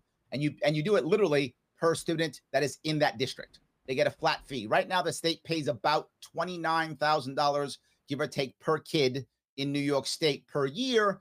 And we usually rank in the bottom 25 of the states, generally speaking, sometimes around 26, 27, sometimes low as 33, 34, depending upon what you're looking at. But we tend to rank low on education, spending the most in the entire nation. So I'd rather lower that number and go from a specific fund, a fund which is a New York State trust, similar to what they do in Norway, what they do in Singapore, that kind of thing. Funded heavily by private capital. Private capital right now is spending a lot of time trying to find places to put their money. Sadly for us, they're doing a lot of it in real estate. And as they start buying all the real estate, they're raising real estate property and making families unable to purchase housing. They're turning us into renters when some people don't want to be renters. I'd rather pull them out of the real estate market and put them instead into that trust. It'll be a trust that they will put into, and it's not debt. They get a dividend every year based upon how much money we create, backed by the tax base of New York State, which is about $80 billion or so in that area. So that fund now funds schools. If that funds schools, then there is no need for school tax. If we can end school tax, that will lower property tax by about 50% across the state as a general rule, depending on where you live. And it will also stabilize rents, allowing people to move out, allowing kids to have homes earlier, not requiring so many people having roommates, all those things. Make it easier for a young family to move into a home. Larry, let me just see if I can understand this, because you're I mean, and it's a and detailed plan. It's a real plan. I agree. It sounds very detailed. It is. The top line, of course, is losing 2 years of high school education, but we'll put that aside, I guess, for a moment. I'm going to go there. I know. But this trust that you're talking about, it's basically a security, right? I mean, we're creating some type of investment fund. Is that what it is? Similar, yes. And does it guarantee certain dividends to the people who invest in it? Yes. It will be a small, very safe, low return, but safe return dividend for private capital and permanent capital. So it's basically, it's a bond. It's a bond, right? I mean, similar, but it's not debt. It's okay. Dividend based. You buy in and you get a chunk based upon it. It's almost like buying equity, almost like that. And what happens if we have a stock market crash? What if the stock happen? Okay. So what happens to the funding? This is our pension plan now. We have a pension plan in New York State right now. Happens in New York State. And then the taxpayer puts a bunch of money in and we pay for it. And we wind up having what was now 17% of our budget is now to prep the pension or some number like that. Last I checked, it was 50%. No, I definitely think that, happens now. I exactly. Yep. But how would you replenish that fund and meet the obligation to the investors in the event that we can't provide them the dividend, which I would imagine we have a legal responsibility to under your plan? But how would I like your questions, Sam. I do, and they're important questions, and I'm answering them. Every time you ask me a question, I give you an answer. And before we go any further, make sure we're clear on this. If you would ask the other gubernatorial candidates these questions, they would have nothing. Okay. Well, because which is why it's so important that I am in this debate, so that they will have to have an actual answer. They don't. Well, they're not suggesting privatizing the funding mechanism for public schools. Correct. They have no answer. Well, no. What's Kathy Hochul's answer? We have a system for funding schools now. I personally would like to federalize schools, to make the schools better. What's her answer? changing the funding mechanism is not clear to me that it's going to make schools better. Yes, and then let me explain why. I'll tell you why. First off, once we start funding schools that way, I've just said it's going to begin immediately to stabilize rents and lower property taxes. When that begins to happen, now more people will stay in New York State. Number one, more will stay. How many more? I don't know. But we've been losing population compared to the other states like there's no tomorrow. It's why we've already lost a congressperson. Compared to other states, we're actually losing the most. And we are growing the slowest of all the other states out there. I agree. I agree. And I do think housing is too expensive. What is the relationship? Yes. What is the relationship between less property taxes and lower rents? Because once property taxes lower, people, when they're, I didn't say rents will get lower. I'm sorry, did I say that? I meant stabilize. Rents will stabilize and property taxes will be lower. Right. Okay. So so landlords will get more profit. I didn't mean that if I said that. I said stabilize. No. So landlords will gain more profit, and rents, according to you, will not go up because property taxes won't be so high. So they'll be able to get more profit without raising rents. Won't they also be able to get more profit without having to raise the rent? Having been a renter in New York City for, I don't know, over the course of 20 some odd years or whatever it was. I've been both, a renter and an owner, both. Same. My sense is that it's not a function of changes in property taxes that drives rents. It is what the landlord thinks they can get. Yes, agreed. Because we've had an explosion of rent increase in this state, and it has been completely untethered from a change in property tax. So most of that, you're right. And most of that has been because permanent capital is purchasing so many of the property relatively to what it used to be in the past, because there's no other place for them to invest. So when permanent capital starts buying up property for rentals, they just keep raising the money because that's all they do. But when individual people rent, right? When individual people rent their homes out, as they do often, they don't push as much. That's just the truth, right? People have been renting their homes out for decades, for, I don't know, centuries probably, I guess. So Larry, you're saying that you see the big explosion when you add permanent capital into the mix. I'm saying let's pull permanent capital out of the mix. Well, it's not going to necessarily. You're trying to entice them with a different investment vehicle that has fixed returns that are low, and you're suspecting, you think that people are going to get out of the real estate business because of that. I'm saying some of private capital will, yes, because that is riskier than something backed by a government. I mean, usually when people would go into that, I mean, they could go buy bonds if they didn't want. They could buy municipal bonds right now if they didn't want things and they still are. Yes. Right. But Larry, my point is this: is that you're saying if we do this, then necessarily that will happen, and you've done it twice now. One is if we have a safe investment vehicle that provides low but guaranteed returns, which is really like a U.S. Treasury bond or a municipal bond or a state bond. Similar. But because that exists, all of a sudden people are going to invest less in real estate. There's no evidence that that's the case. You're also asserting, hold on, let me finish. You're also asserting that if we reduce property taxes, landlords are not going to chase profits whenever they can, which I also, I don't know what you're talking about. You said it's going to stabilize rents. Correct. Yes, and there's no evidence. There's no, excuse me. There's no evidence. There's no evidence that a landlord is inhibited for seeking more profits, even if they get more profits. Sure. Agreed. Like if a landlord thought like, I could raise the rent here by $50. Yes. And I get that profit.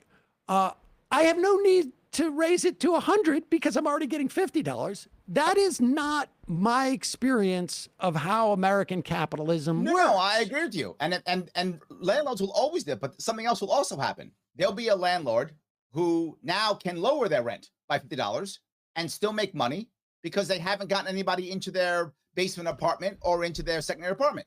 So some landlords, in an attempt to get any money, will lower their rents. And if some lower their rents, even if only 10% lower their rents, if only 5% lower their rents, by default, some people will go there. That will affect the rest of the market. That's kind of how it works. Yeah, except for no one's feeling the pressure to lower rents. The reason why rents are so sky high is because there's not enough housing. I mean, the obvious answer to what you're talking about. Yep. If the issue, and we were talking about schools, but if the issue is how do we lower rents in New York, it seems to me we build more, we zone. Yes. And by we, I mean our government oversees this. And we have some form of rent regulation. Rent regulation. Wow. Okay. No, you had me until the rent regulation piece. You had me until then. I was good until that. Then you had me. No, rent regulation has made lots of problems which I don't want to get involved in. Build more housing. I'm in. Change zone. Look, you're okay for government. You're okay for more government housing. We are basically, me and you, we're agreeing on all kinds of things. You're good with government housing. I have no problem with us building more housing. Government housing has to have a specific piece to it, though. A specific piece. Government housing has to become rent to own. If you want to own, you should be able to rent to own. If we change that, now we're rocking and rolling. I don't want the standard government housing. If you've seen it in New York State, it's terrible. I don't want that. It's incredibly underfunded, too. But say again? It's incredibly underfunded. I mean, we need the federal government to get more. That's the answer that they always say. We have a $220 billion budget. More than only 20 countries have a larger budget than us. Underfunding is a garbage. That's not true. Because how much can we possibly have? 300 billion? 400 billion? No, the system is broken. And what I'm saying is, I'm happy with government housing if we do rent to own.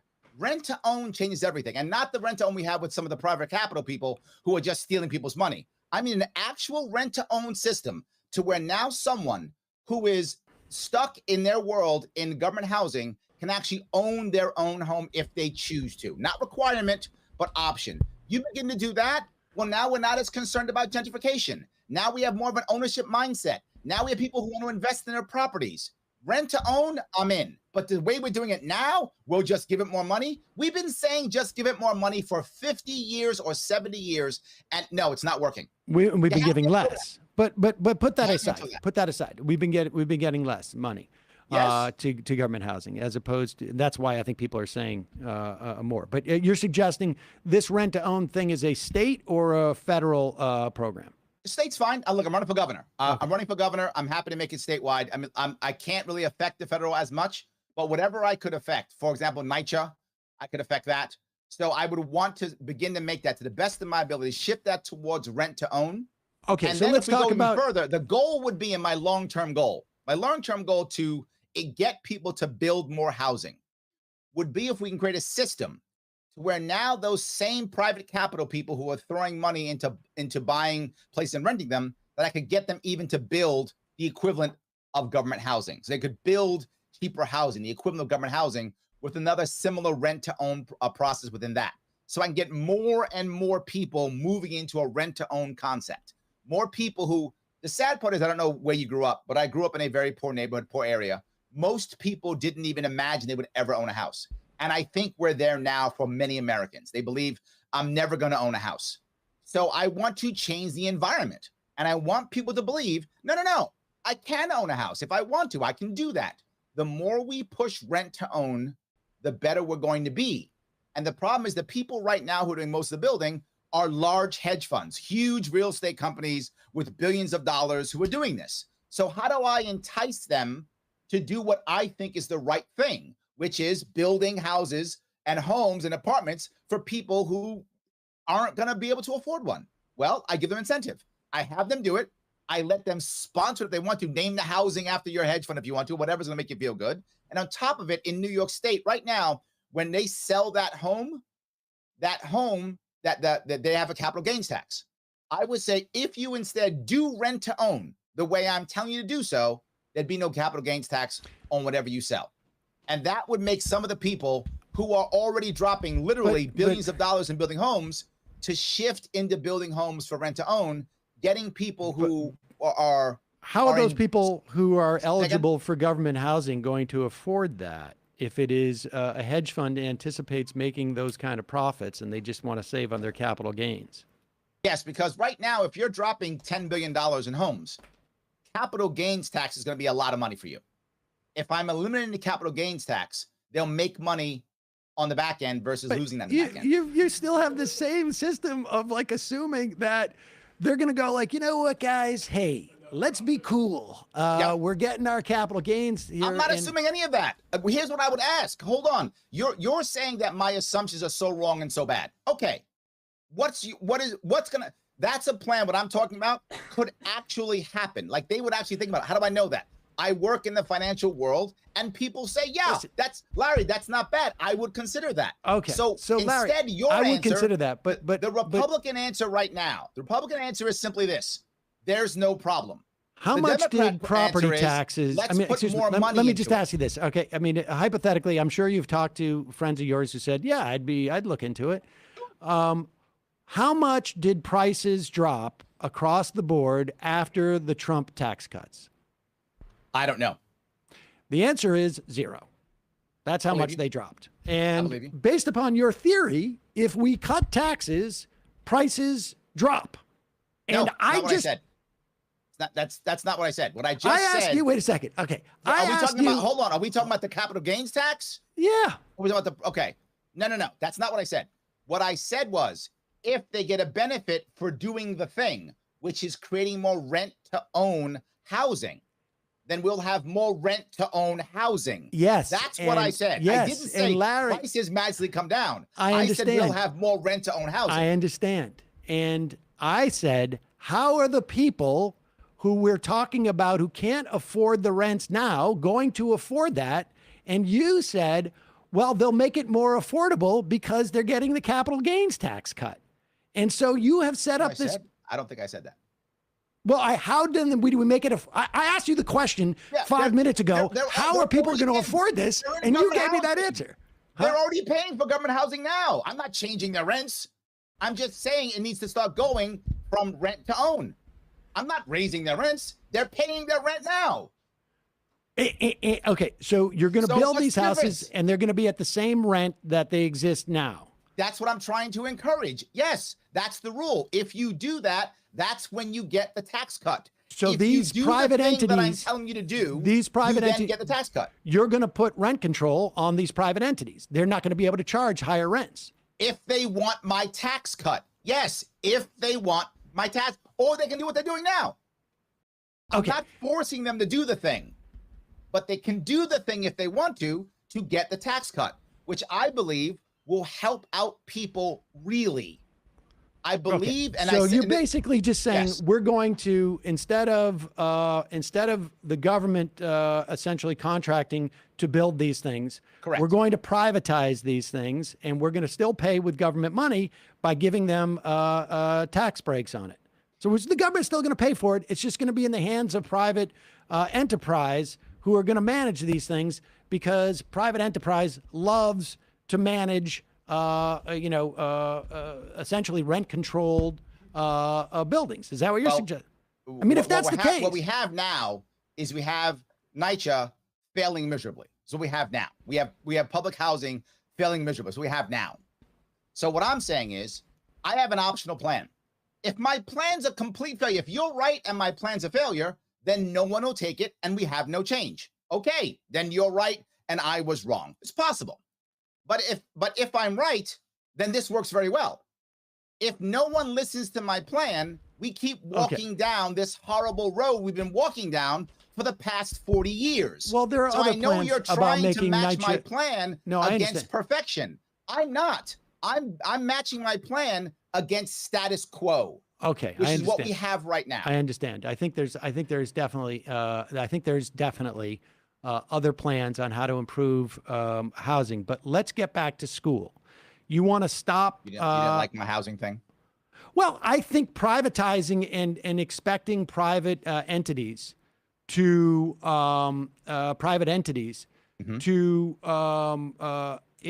accept what you're talking about and not. I just don't trust private entities at this point. Do you trust government more? Yeah. Okay. I do. That one we can't agree upon. Right. I mean, well, that's fundamental, right? I mean, you don't trust government, but you know, I just think the redistribution of money to private entities not helpful. But 10, so we stop schools at 10th so grade. You think monopoly is good? All right. I think do I think that government monopoly is good? I know you do. I do to a certain extent, but I don't think that it's a monopoly that the government is. I'm not proposing government have a monopoly on housing. I think there can be private housing. I think that can exist. You've just told me that you don't think private companies do a good job at managing housing. I don't think private entities would do a good job at housing non-market rate housing. Yes. All I would say is look at the nonprofits that run housing, and then look at the government housing. And I think you'll find nonprofit, which is private, far better than government housing. Do they do it at the same scale? No, not at all. Right. So then how about we have a whole bunch of small ones and it will be better? Look at like Jericho Project in the Bronx, an example. Their housing is way better. I mean, I know this is the same argument with charter schools too, Larry, but the fact of the matter is that charter schools as a whole, do not outperform public schools as a whole. You certainly can find one or two that in instances do, but they also self-select. And this I get even from like a guy from the Manhattan Institute. They self-select in terms of parents and students. I'm going back to what you said about private entities running housing. And what I'm saying is, well, you know, you generalize it to like, yes. And these charters entities, they're better. Well, they're not. I mean, the data shows that they're not. You're saying the private organizations like nonprofits that run housing are not better than NYCHA. No, I'm saying these things aren't scalable. That you're going to rely on. Let's have a whole bunch of smaller companies doing it. That's my whole point. Yes, but you can't. And I drew an analogy, Larry. I know you hold on. You hold on. Public housing. You hold on. I drew an analogy to charter schools. There are some charter schools that are okay, but their ideas are not scalable. Mm-hmm. And they're not scalable because they have to serve a broader population. And we know from the data that charter schools as a whole do not do a better job than public schools. Charter schools are not even in my plan. No, I understand. I was making an analogy, Larry. You know what that is. Now, but charter schools are still talk government about schools. 10th to 12th grade. You don't think that's necessary for kids? Charter schools are still government schools. Let's talk about, we started about education. All right, let's do it. I love it. I got to find us we got to agree again, Sam, before we end. We got to agree on something again. I think it's getting increasingly unlikely. Oh, come on. 10th to 12th grade. Yes. Not necessary for everybody to attend. Let's Correct. get these let's get these 16-year-olds into the workforce. Not necessarily. Let me explain how it works. In my plan at 10th grade, which is 16, you take a test, a government test. You should be happy about that.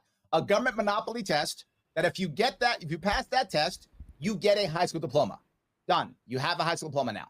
Now, our Constitution in New York State says we must pay for grades 1 through 12. That's what it says on Constitution. So I have to pay for 11th and 12th grade. That I have to pay for. No worries. I'll do that. Here's how I do it. I will copy the model that I had when I left the Marine Corps. I left the Marine Corps. I got the GI Bill. And then Marine Corps said, here's X dollars, and you have Y years to use it. I forgot what it was. I left the Marine Corps 30 years ago. So whatever that money was, that's what they gave me. Every kid now gets a credit, $20,000 and 5 years to use it. Now, what do I want to do? I want to then give them options. You're 16. You just graduated high school in New York State. You have 4 options. Option number 1, go to a trade school. If you think, hey, I don't want to go to school. I want to be a plumber. I want to be a carpenter. Go to a 2-year trade school. Government's going to pay $20,000 for it. Go either get your license if you can, or be ready for an apprenticeship, depending on what trades you go through. Number 1, the state desperately needs trades like there's no tomorrow. The average tradesman in New York State's over 50 when they should be over 30. Big problem. We're importing labor from other places. We should be trying to have more New York kids doing work. It'd be great. You don't want to do that. No worries. Go to a prep school.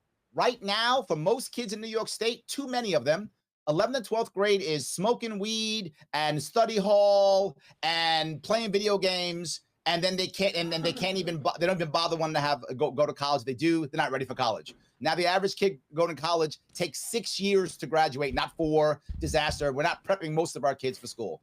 In certain areas in Rochester, which is some of the worst school districts in the entire country, if you are a black male, the odds of you graduating high school, the last time I checked was under 20%. Those numbers may have changed since COVID, I'm not sure. But last time I checked was under 20%, the chance of you to graduate high school as a black male in certain Rochester school districts. So what am I saying? If you want to go to trade school, great. Or go to a prep school. You think you might want to go law, you might want to go medicine. You don't know. Go to a 2-year prep school so that when you go to your college, you are ready. Instead of right now, for most college kids, the first year of college is 13th grade because the kids aren't ready. You will be ready. You went to a prep school. Or let's say you're super smart. You're bored in school. You're the kid who's going to be a doctor. I get the idea. Go get your 2-year degree now. I get the idea. I'm I get the idea. 16-year-old kids an opportunity to make choices. So, all right. So on one hand, these 16-year-olds are just getting high and they're playing video games and they can't graduate high school. And then you're saying the thing to do is to give these guys and gals, these guys, the opportunity to make a key life decision with $20,000 in the bank. We're going to turn them into, like, on one hand, they're such F-ups that they can't do anything not what I except said. for playing Please don't say that. I did not say that. That's they're getting high. All they're doing is getting high and smoking. And wait, I'm sorry. Wait, Larry, let me finish. I'm trying to assess what you said. Individual. You cannot pretend that you didn't just say these guys are just getting high and playing video games. Yeah, but I didn't use that accent. That's true. Didn't use the accent. Come on. Don't make me do an impression of you. They're getting high and they're playing video games. That's true. And instead, what we should do is say, make a key decision about the future, your entire life right now. No. 2 things you're wrong. Number 1, you said they're all F-ups. It's not the kids, it's the system. The kids aren't System is making them get high and play video games. Because they're bored in school, they don't care, they have no purpose, they have no community. Yes, the system, not the kids. The kids want to do great, but the system says go to school and learn stuff that you don't care about, be unhappy. That's what it says. We're not treating the kids like adults, so they don't act like adults. So, the second part you said, which is a life-changing. No, your kids, 16. The Larry, average kid in this world is going to have at least 5 careers, not 5 jobs. I understand. 5 careers. I understand. This is not life-changing. I understand. This is a decision they can make now at 16. And hold on, this is the most important piece. You said, for a kid right now, they're making these decisions and screwing up at 26. The price for failure at 26 is way higher than the price for failure at 16. Okay. If they make a mistake at 16, I also give them 5 years. I'm allowing them to make a mistake. I'm allowing them to screw up and to learn their own. But you're also depriving them of those last 2 years of high school. So now let me ask you this. Because that's so valuable. I actually do think it is. I think your idea sounds interesting to me, and I would like to do that, institute that maybe after high school and roll it into a free college program.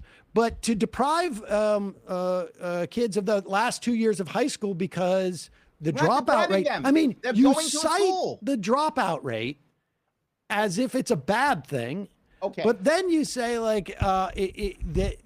that these students who drop out at that time also have the ability to make this assessment as a consumer as to where, what they're going to do with that money that has been diverted from educating them and making sure they get an education for those last 2 years.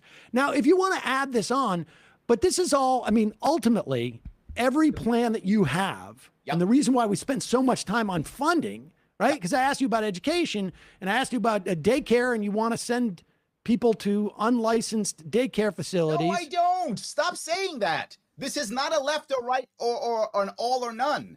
You can still have daycare. I'm not removing daycare.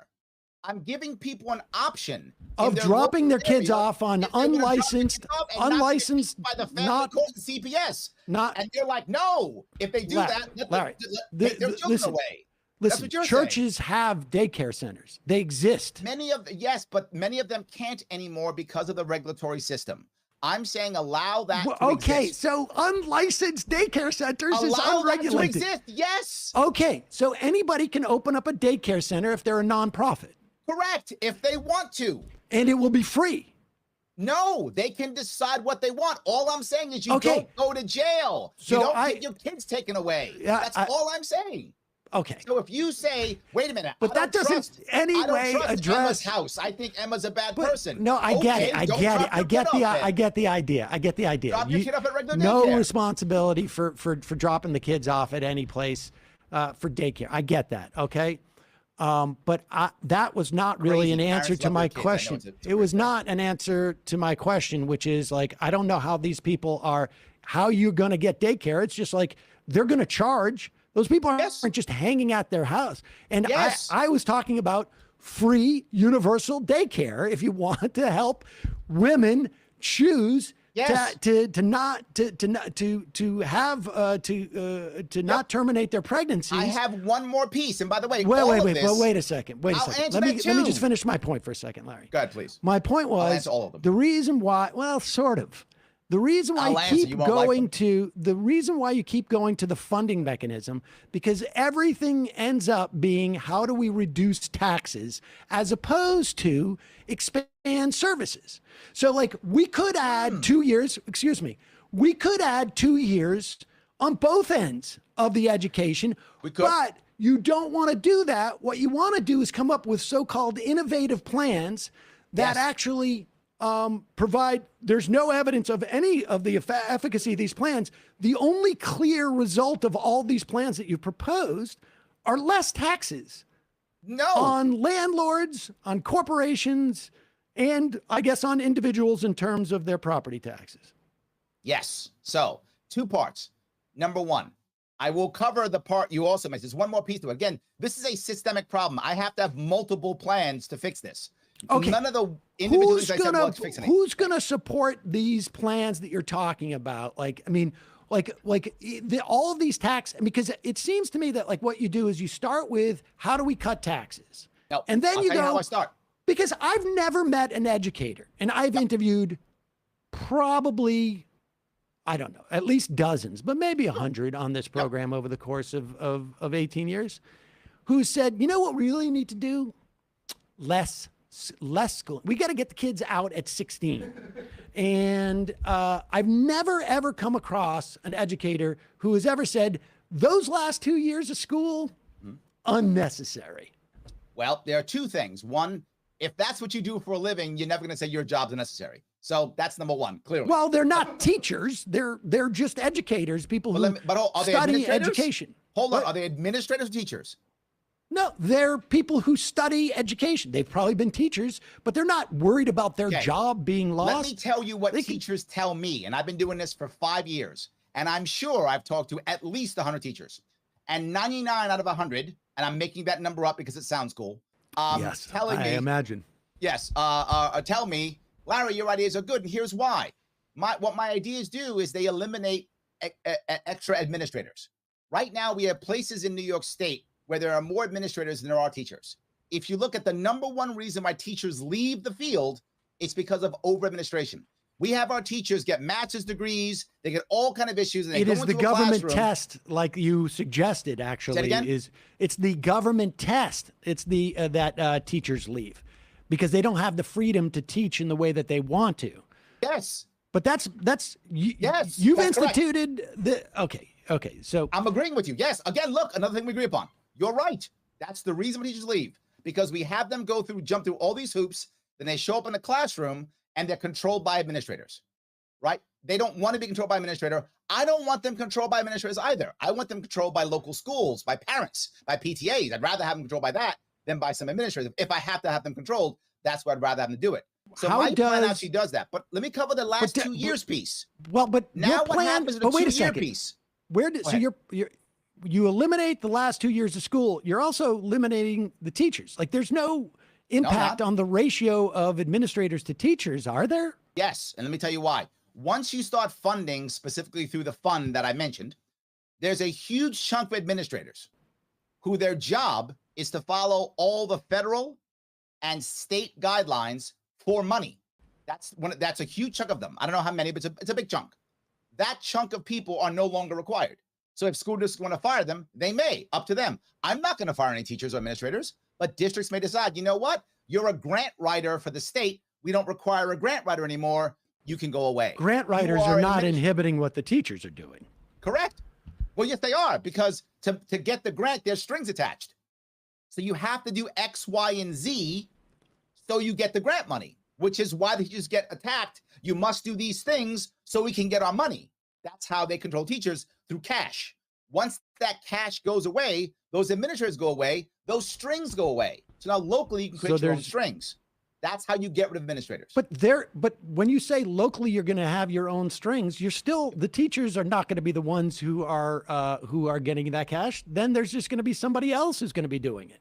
You're assuming that we would all of a sudden add a bunch more administrators. Look, some districts so might. It's just the possible. Number of administrators. I mean, somebody's going to be making the rules for what is taught. Yes, and you remember, Sam, you're old enough to remember when you went to high school or junior high school, we didn't have 45,000 vice principals. You know what I do remember from high school? I went to high school in Massachusetts. And you know what I remember? Proposition 3, or was it 13, where taxes were cut.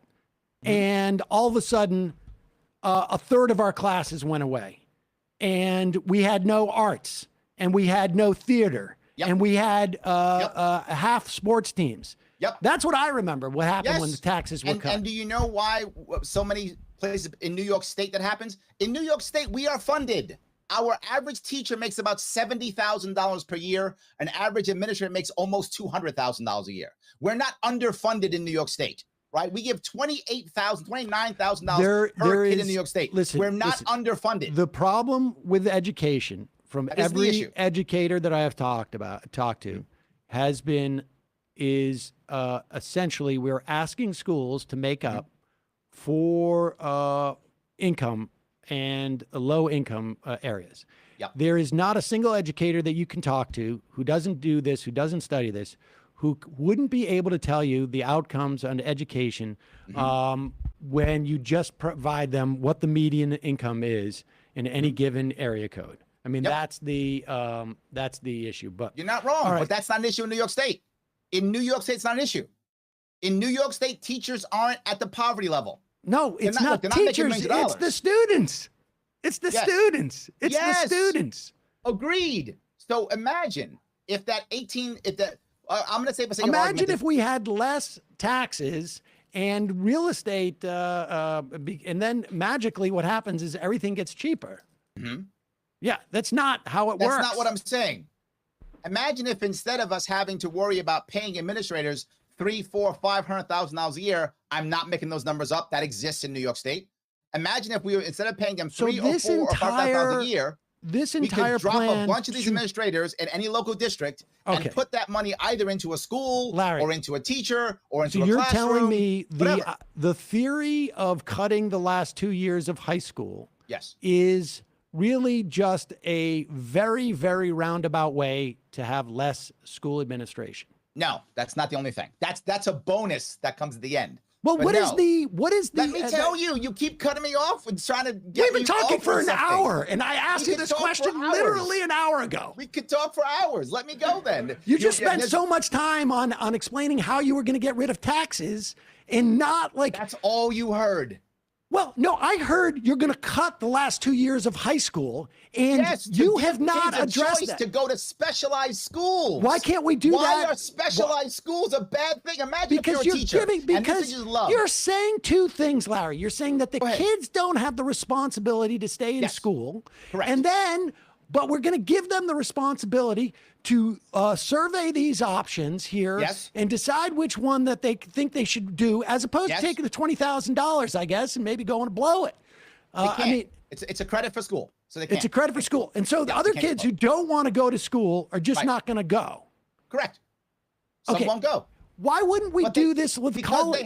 Why wouldn't we do this for college age students? Like, what is at age 16 that is so special about the age 16? The only thing I can see there is that it saves the taxpayers, and that's a bad money. Yeah, well, I think There's a reason why we had public education in And this there's country. a reason why and we why lose 200,000 to 300,000 New Yorkers every single year to Florida and Texas. There's a reason why they're flocking out of our state in droves. There's a reason why we can't sell houses. It's because of the cost of housing. Yes, taxes and all types of things. What? No, the cost of housing. Opportunity. The cost of housing. Of course, safety. But those three. Of course. And you're let's just pay more money. Larry, for you, it all comes down to how do we cut taxes? That the only reason why people would leave here is cutting taxes. Texas is what? 50th in education or 49th? It's not only because of that. What is it? What is I don't know Texas? what Texas is. I have no idea. You have no idea what I don't pay Texas attention is? to Texas. I have no idea. I don't know. You can look it up. You guys got like 18 people. They can look it up. We got a couple people here who can look it up. We'll look it up. I don't know what it is. I mean, it is because people who don't care about Hold on. Let's assume you're right and it's 50th. It's the worst. Okay. If people are going to that state, how bad is our state? If you're right and Texas 50th, oh my, we should be embarrassed. We got to fix something. I'm giving you an answer to fix it. Let me cover my last piece. Why do we go to the last 2 years? Because now kids are choosing their schools. They're going to go to a school that they feel excited about. Oh, I want to go to a science 2 years prep school. I want to go to a so-and-so school. I'm going to go to this school. They want to go to specialized schools. Are there going to be administrators at this school? City for a while. Is this going to create more or less administrators? It'll be, those schools are going to be private schools. I see. They're private schools. They're private schools. And how will we be sure? Like, I mean, are they going to be like for-profit colleges? Maybe. I don't know. Let them do what they want. Why do I care? You're choosing. Because I am familiar with for-profit colleges and their scams to get government money. Colleges are scams. But yes, you're right. Yes.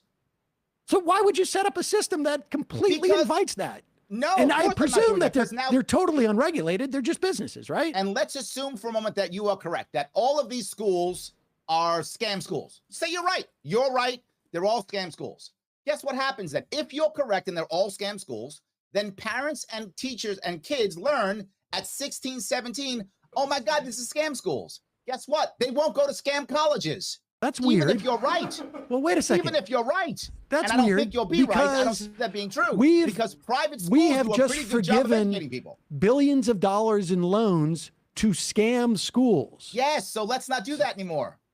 Not forgive the loans?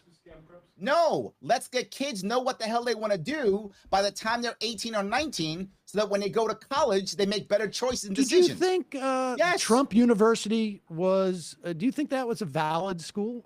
So this is Trump University now? Well, I mean, you're saying essentially they'll set up Trump universities and we'll, instead of setting, excuse me. There's still rules on setting up a school. You got to be accredited still in New York State.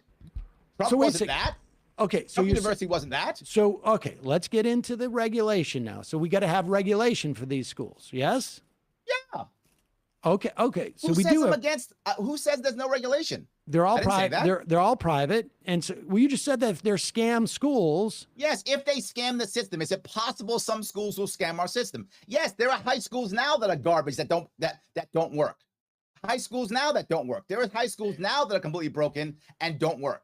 So of course there will be some schools that scam the system. Currently, there are schools that scam the system in our actual system. No, but there is oversight to the extent that these schools are underfunded or of course underfunded, of course. Yeah, of course, because we ask these schools again to do stuff that we're not doing as a society, and we certainly can't achieve by cutting taxes. So let me go to the other piece, which you may enjoy. It is what I call the GIB, which is the graduated income boost. And that is across New York State, to where it's similar to Milton Friedman's idea of a negative income tax.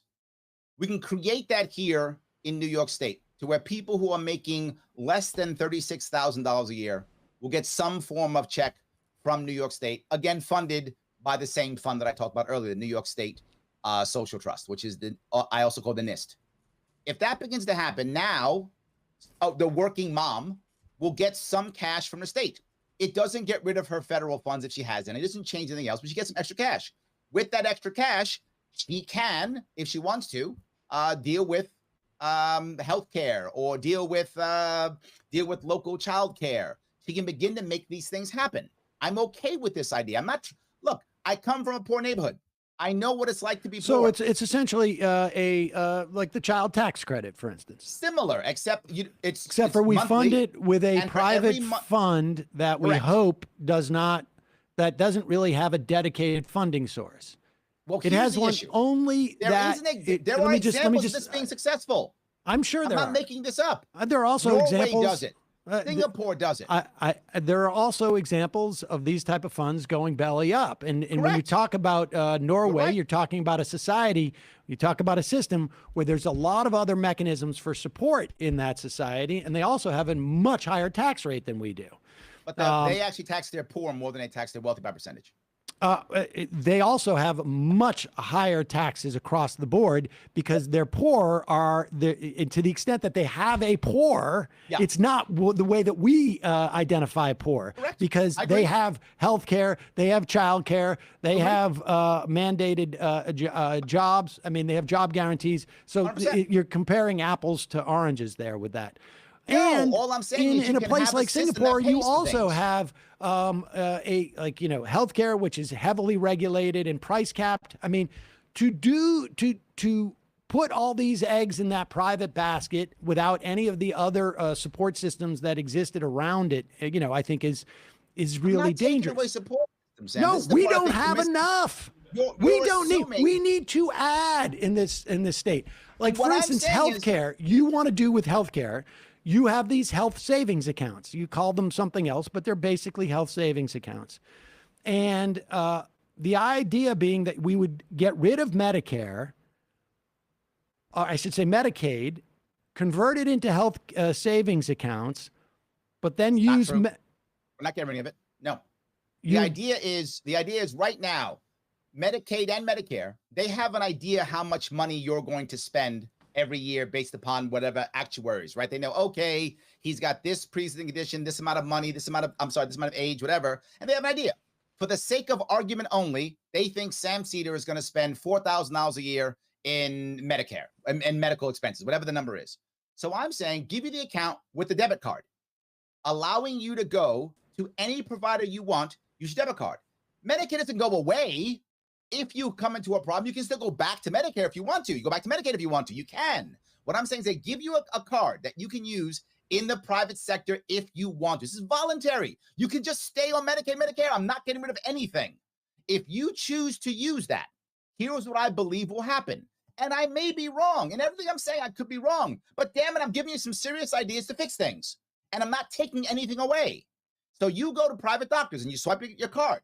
And all of a sudden the doctor says, wait a minute. I'm a private doctor who does not take healthcare. And you live in New York City.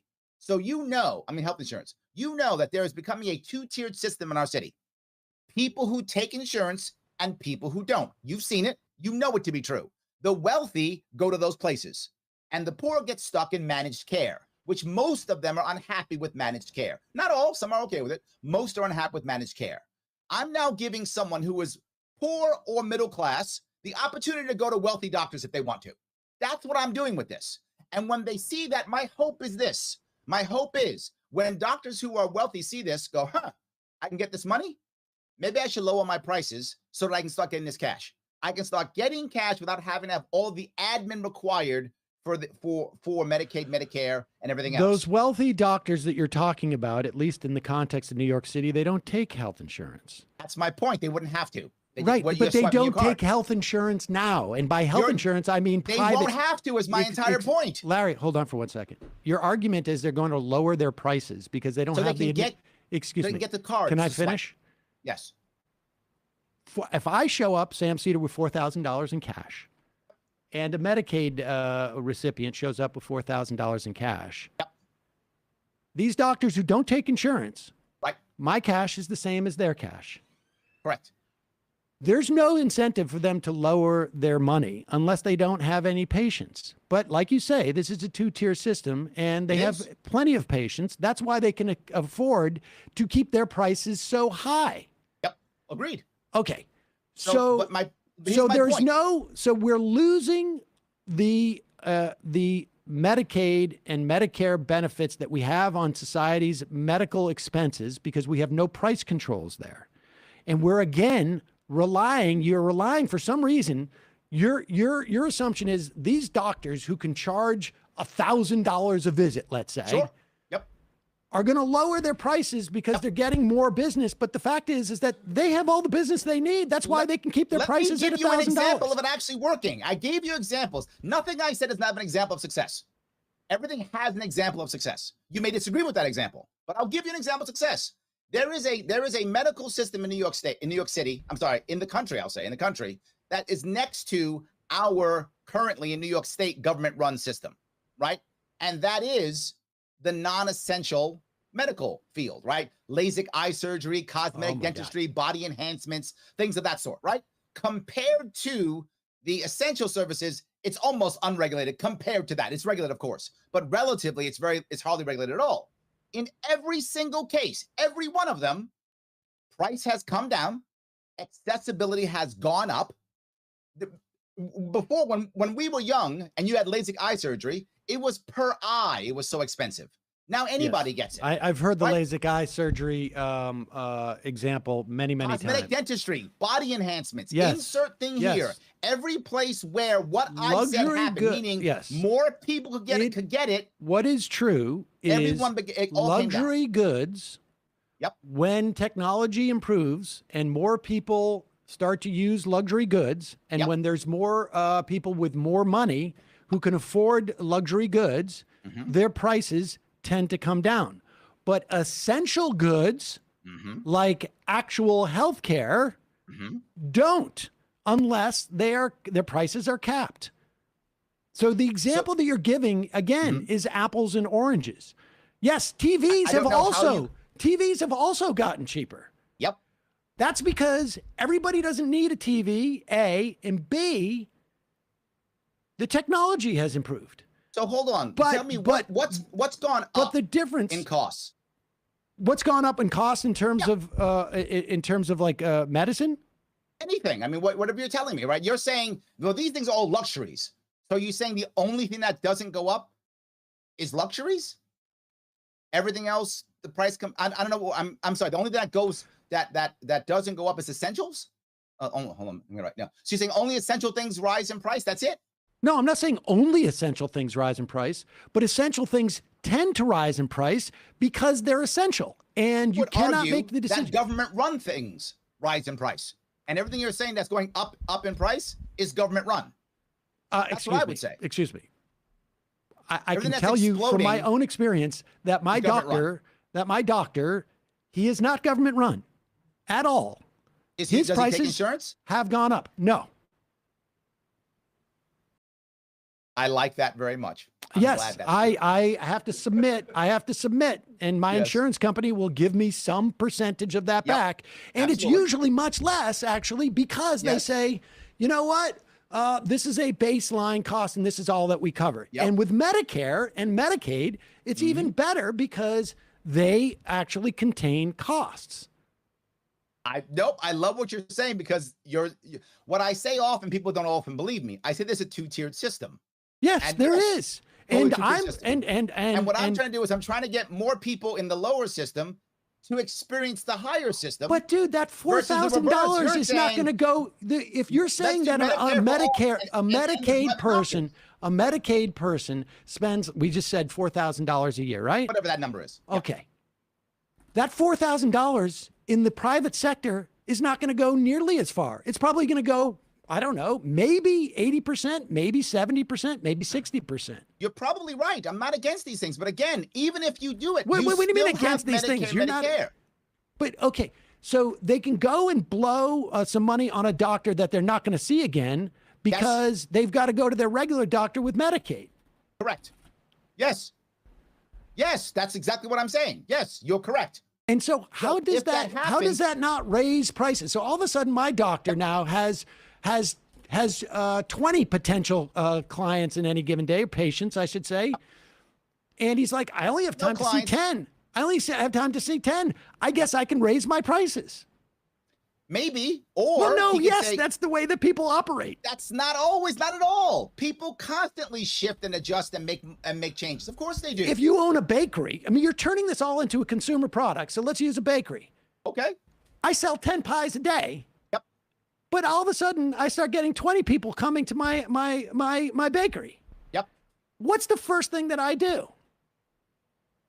Probably hire somebody, I would assume. No. What's the first thing I do? Give them cake. I don't know. Help me out. I raise the price of my pies. Maybe. Okay, No, let's say not you do. maybe. Yeah. No, Hold if on, I'm you raise the running a price. business, Hold on. that's what I listen. do. So you get 20 people to come into your bakery, right? To buy your pies. I love that. Good for you. You're making some money. Life is good. I have People having 10. nice I have pies. 10 pies. Now, 10 of the people who came in, right, usually can't get your awesome pies because they don't have enough money. So they usually can't enjoy your awesome pies. No, it's not because they don't have enough money.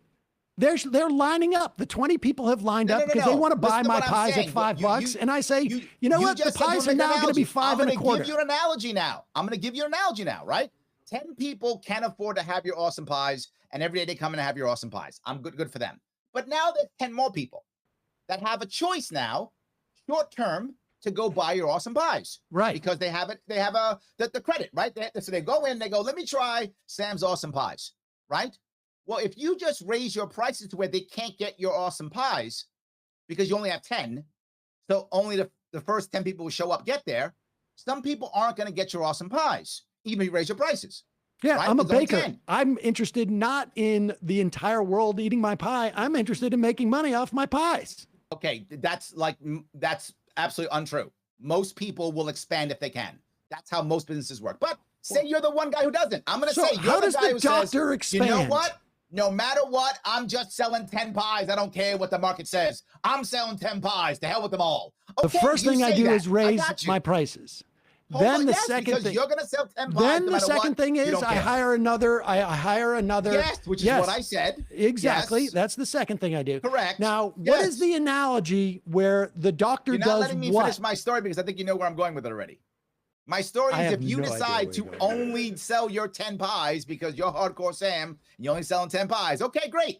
Then those other 10 people are going to go someplace else to get their cool pies. And they're going to go to Emma's Bakery to get the cool pies. That's going to happen.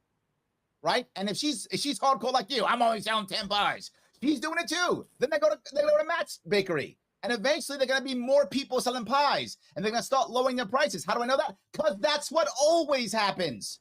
What you're saying is, let's just give it more money. Or better, your other plan is, let's make Medicare for all and let's hope that the wealthy people in this country decide that's okay. That they go along with your plan and they control this country right now. They're not. Well, They're wait just a going to second. have their own system. They're going to make sure Medicare or whatever is garbage. And they're not even going to be part of your plan. All right. I'm So- trying to make a realistic culture change. I understand to what get you're saying. People Larry. start seeing Okay. that there is I- a way that this can be better. Adding a That is baker. what I'm trying to achieve. Adding somebody to help you bake pies much easier than adding a doctor in a facility. Okay, first off. With New York and- State law, yes, but we should change New York State law to make it easier. I mean, I'm happy to open up immigration more and have doctors 100%. from. We can agree on that. Look at that. I knew we'd get something to agree with, Sam. That's something. We did it. But Larry, I'm interested in this notion Get that do you think there's a problem with a Medicare for all system? Aside, or I should say, it sounded like what the issue you had with that is that the oligarchs that hold sway on our system will prevent that from happening, and that's the problem with it. I think you see it already. So why are we giving them tax cuts? Because the way that they got to be oligarchs was because we shifted from a tax system which in the 50s and 60s taxed 90% on every dollar over what would be considered $3 million today annually. 90 cents on every dollar above $3 million in today's dollars, which kept wealth inequality relatively in check. Obviously, a lot of problems that existed in society at the time, but relatively in check. And so why do all your proposals essentially cement that problem, which you have just indicated would be the problem with Medicare? Because that's your first complaint with Medicare, that the oligarchs who run this country are going to fight you on it. I mean, I would agree with that. They do now, but it's a good idea in and of itself in terms of containing costs and saving. our government and our people let me money. touch all those pieces. I'm glad you asked them, and I think I think we're agreeing on a lot of problems. I think we are. I think on the problems we're agreeing upon, and what I'm saying is, I feel like, and you can tell me I'm wrong if you like, the current system is not working. Second, if you're telling me, Larry, we need to go to Medicare for all or whatever is the big thing you want, that is such a massive change that for me running for governor, that is a fantasy. It's just not going to happen. There's just no way I could ever implement that system. There's no way it would ever work. I might just become an activist instead and just yell and scream down in Union Square if I want to. And you can do that. I'm not against you going to Union Square and screaming that if you want to. But I'm not that. I'm a candidate. So I have to come up with a plan that I think could actually work and begin to make change. And if I don't make some change, this is my biggest piece about being a third party. I understand clearly that the odds of my victory are slim. I'm not fooling myself. I get that. Can I win? Sure. Jesse Ventura did. It's absolutely possible it happens once in a while. Maybe I'm that guy who's going to be the victor and win. Sure. Absolutely could happen. But even if I don't, if I'm able to get on a debate stage and talk about this and have these conversations with you like this, then someone else will have to have an actual plan that will work. Whether they take my plan or not, I don't care. When I was on Joe Rogan at the end of that show, Joe Rogan said, Larry, I love your plans. They're great. You should lock them down. I said, why? He said somebody will steal them. I said, take them. I don't have to run then, do I? Take my plans, make my state better so it's not broken. So all I'm saying to you is you can disagree with all my plans if you want to. I'm the only guy talking about actual plans. The Republican says there's no problem. Democrat says more funding. Neither of those two is the option. I think you're wrong for 2 or 3 reasons. One, I do think there are other plans. Maybe there are, but I don't see the Democrat candidate saying them. I mean, I don't see the think Republican candidate saying them. I think we do see other plans, and if to the extent that you're constrained as a candidate on what you can go for, they as functioning as people who could actually win, they're even more constrained in terms of what they can do. If that's an excuse as to why you would not propose Medicare for all because you're a candidate and you think you might as well be an activist if you're going to propose that, I think that you could apply that to these people who actually have a much better chance, as you said, I would argue the at opposite. winning. They have more power than I have. And then I would also suggest to you that the idea of expanding a pre-existing program in this country that covers already 25% of our population, one form or another, Medicare, Medicaid, S-chip, the idea of expanding that to cover 80% of the country, 90% of the country, 100% of the country is far more likely than the idea that we're going to eliminate 11th and 12th grades in this, particularly in this state. And so not eliminating. We're going to melt them down. We're going to eliminate public school for 11th and 12th grade. That's true. Yep, that's accurate. Yes. I would say that the likelihood of that happening is far less than the likelihood of us getting Medicare for all in this state. And so your excuse as to why you're not supporting it does not really pass my smell test. But yes, it is true. You do have plans.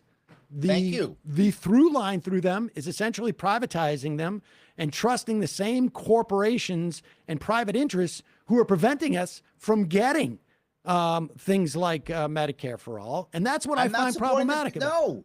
Yes. I'm saying localization. Literally, you're you saying and I both said tax cuts. That you can't expand it, right? So you've Tax got to make cuts. sure it's local. Tax So it's cuts. local. Tax cuts is what you're saying. For local people. Yes. Well, we mean local people. Yes. Capital gains tax cuts. How many tax cuts are local people? That's the average New Yorker.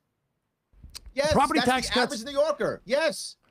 Every one of my plans is focused on 2 things. Number 1, stopping the bleeding of New Yorkers from the state. You can say New York State's great. I happen to love New York State as a state. I think it's a beautiful state. But clearly people don't think that. How do I know that? They're leaving in droves. They're not coming here as fast as they used to. So that's obviously, and you can call that a market or whatever you want, they're voting with their feet. They're leaving like they do tomorrow. We have more debt, more deficit, and a bigger budget. It's broken. That's for sure. And what I don't hear everyone saying is, here's how we get people to stay. I'm giving options for people to not pack up and leave. And all we talk about is more money, more spending, more money, more spending, more money, more spending, and more people leave. I want them to stay. And if Larry, you notice, before let me ask you a question. This is your second time running, correct? Go ahead. Yes, it is. When was the last time you ran? 2018, 4 years ago. Okay. When did we start losing people in this state? What year? About 2010, give or take. Was it 2010? Because I was looking at a graph that looked like 2017. In that area. It looked to me at 2017. Is when we started not growing as fast as the rest. Okay. So our rate of not growing as fast was in 2010, but we started losing people in droves, as you say. Well, really after during COVID, but we started to lose people COVID was a disaster in 2017. absolutely. Without a doubt. Yes. I mean, you don't want to be in fact, every state in the North, I think except for one, lost people during COVID because you want to be outside and you want it to be warm. But really, it's not the first thing in your plan, is it? I mean, the first thing in your plan that is a hallmark of every one of your plans is cutting taxes. And you and I have a disagreement as to whether, and I would agree with you. I don't think we should fund schools by property taxes. There we go. I think that's highly inefficient. I would raise income taxes. I need to ask for an endorsement from you now. I would raise income taxes and I would impose a wealth tax. And if people don't want it, they can go down to Texas and have their kids go to the public schools or go to the private schools in Texas or wherever it is that they're going to go, and that's okay. That's okay. But that's what I would do. And the fact that it's a part of every one of your plans. In fact, you started on every discussion of your plan was how you finance it, and it always started with cutting taxes. Nope. And privatizing the way that we raise that money. And that's the 100%. Fundamental aspect of libertarianism. You know I'm a libertarian, right? Saying, did you expect anything else? No, but I want you to have ballot access because I think that there should be it should be easier for third parties, 4 parties, 5 parties, whatever, to 100%. Get ballot access. Yes. But I do think like your ideas are would lead to a further deterioration of society. And I would suggest actually that it's really been the privatization movement, the cutting of taxes, the valuing making money via money over wage labor, which is really what we're talking about when we talk about capital gains taxes being reduced. Sure. All of those things have led us to where we are now with a lot of our problems. And I would argue that in New York State, that's not the case. New York State government has grown in every way, shape, and form. Every way. Andrew Cuomo was pretty vigorous about cutting corporate taxes and about shifting the tax burden, without a doubt. I mean, he cut the New York Stock Exchange is considering going to what, Austin? Goldman Sachs considering going to Miami? They're all considering packing up and leaving. Wall Street, you can live on Wall Street now. It's a residential section called FIDI.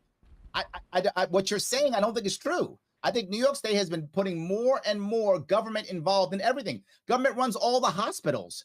Government runs almost everything. Andrew Cuomo cut 20%. 20% of public hospitals were cut. And that is why we can track the deaths of COVID in this state to those areas would have been underfunded with public hospitals. But who's running it? Government's running it. It's my point. No, but listen. Government's running all of this. Everything you're mad about, government's running. And they are doing so with less resources.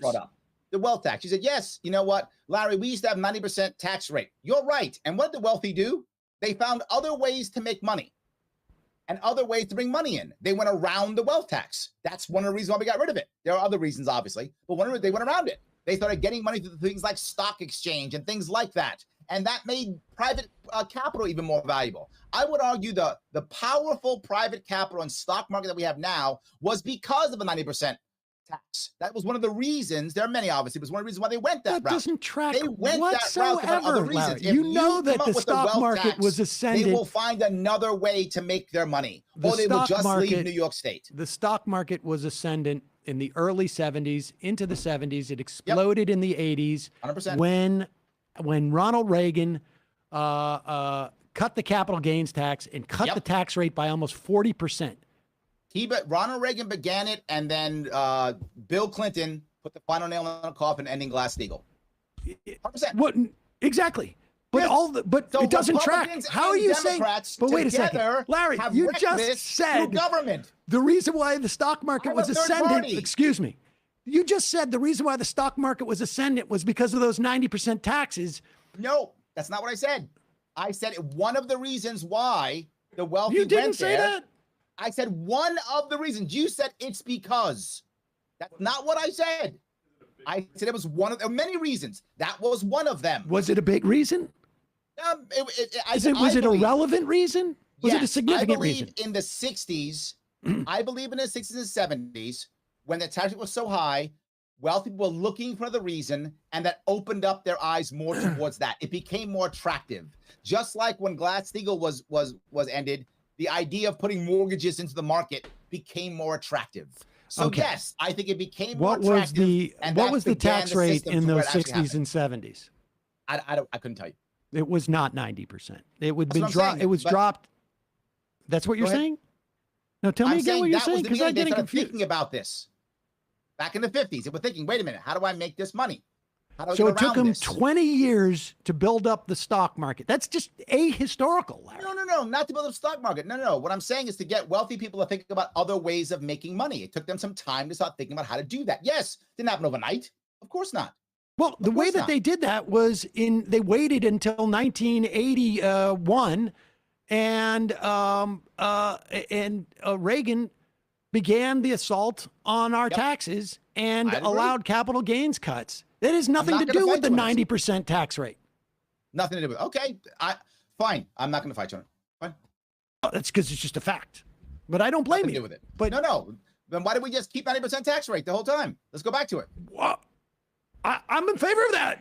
We did come to an agreement in the final analysis. See that in the end we won. 90% I knew tax we would rate. do it, Sam. I knew we would. I knew we would. Larry, this You is were going to fighting be me the on this, day. but I knew we were brothers in arms here. I knew we were. This is going to be the day that I got a libertarian to agree with me on a 90% tax rate. See that? Look at that. You were That's going to win beautiful. anyway. All right, man. Well, I appreciate Look at it. that. Listen, We all win. I hope you get on the ballot, and thank you for taking the time. We held you a lot longer than we had anticipated, but I really appreciate it. That's because it was fun. And don't forget, guys, LarrySharp.com and Larry Sharp on all the interweb things. All right. Thanks, Larry. Appreciate it. Thank you. Folks, it went a little longer than we had planned. Hour, 40 minutes? Is that what we did? It went about as long as I expected it to. Never got the answer on that universal child care, but we certainly went around the horn with stuff. So It is funny just having this extremely elaborate sort of policy platform where you're trying your damnedest to not offer any more services that are going to increase, say, taxes on wealthy people, but still sound innovative and different enough. Well, it's my like favorite interesting. was it's like if churches are responsible for child care out of the goodness of their own heart, have churches ever been irresponsible or abusive with children? I mean, Just drop your kids off. Yeah. The And idea is no CPS regulation. either. no licensing, no. That is an interesting idea for childcare. All you got to do is set up a nonprofit, and then but it doesn't address the idea of like paying for childcare. Like it's unclear to me. Like, well, this is I guess the idea is You this: just drop is your that kids off at a nonprofit. If you have, and let's be clear, nonprofits, everybody there makes money. It's not like everybody's there not, and so you have a nonprofit, and probably I would think that a lot of childcare places are nonprofits. Like, my kid's preschool was a nonprofit. Yeah. We paid, and it was a part co-op, but the idea that you can address, well, and this is really the answer for everything on some level, that you can address like the inability for people to afford things is, well, let's not require it to be a thing.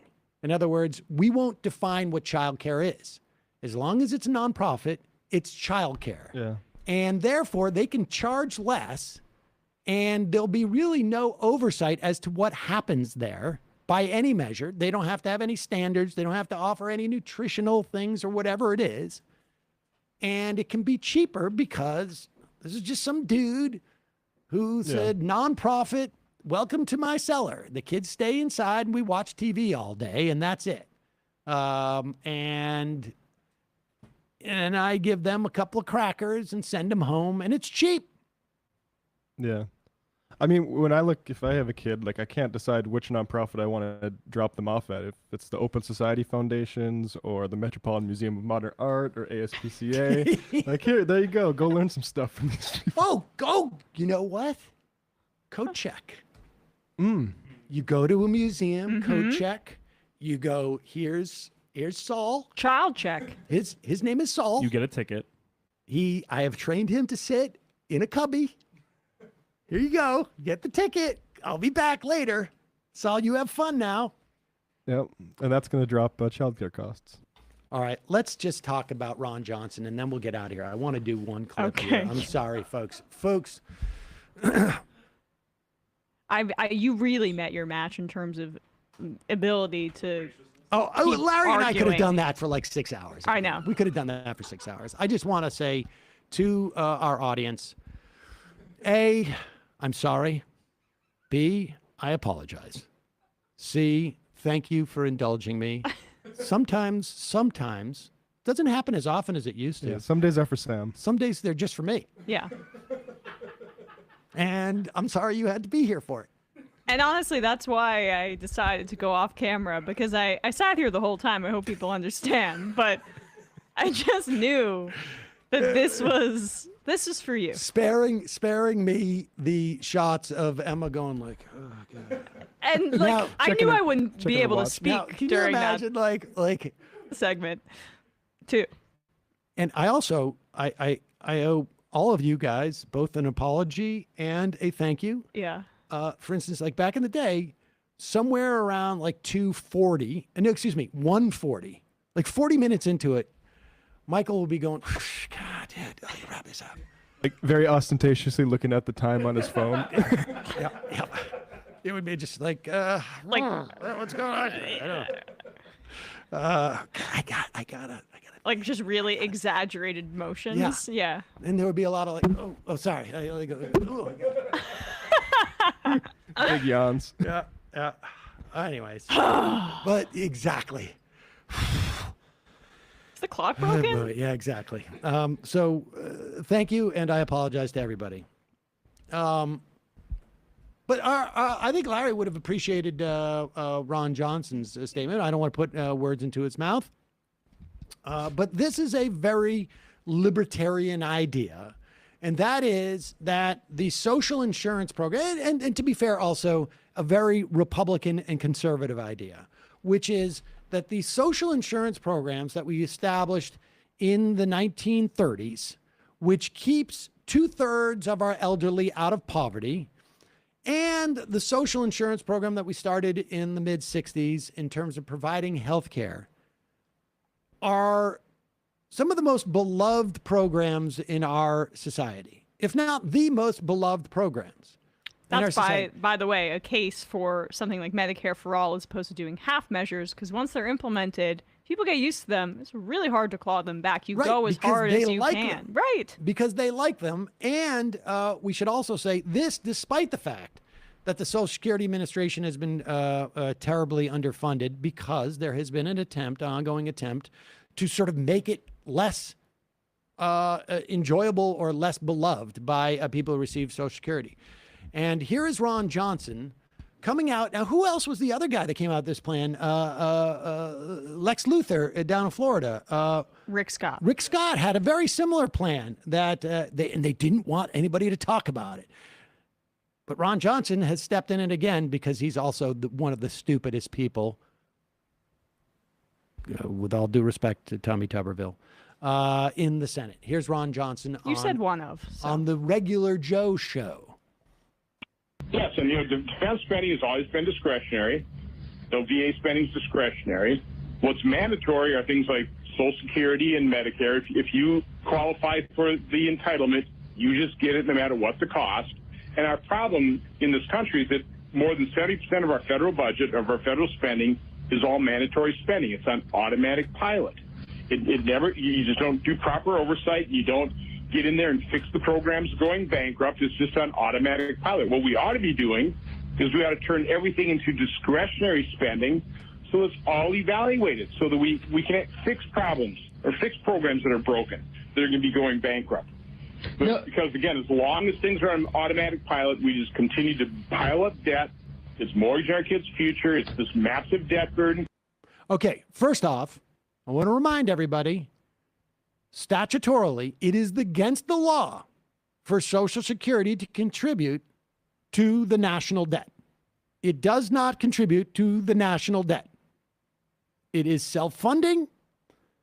The trust fund is going to be solvent for at least another 10 years. And at that point, if there is no increase in either the percentage of Social Security taxes or who is subject to them, it will pay out about 80% of its benefits until we all die. Everybody in this room all dead. So it doesn't contribute to the debt at all. He's lying. He wants it so that they can start to cut. If they take the Senate and they take the House and they take the presidency in 2024, Ron Johnson wants to be able to cut Social Security and cut Medicare. That is the bottom line.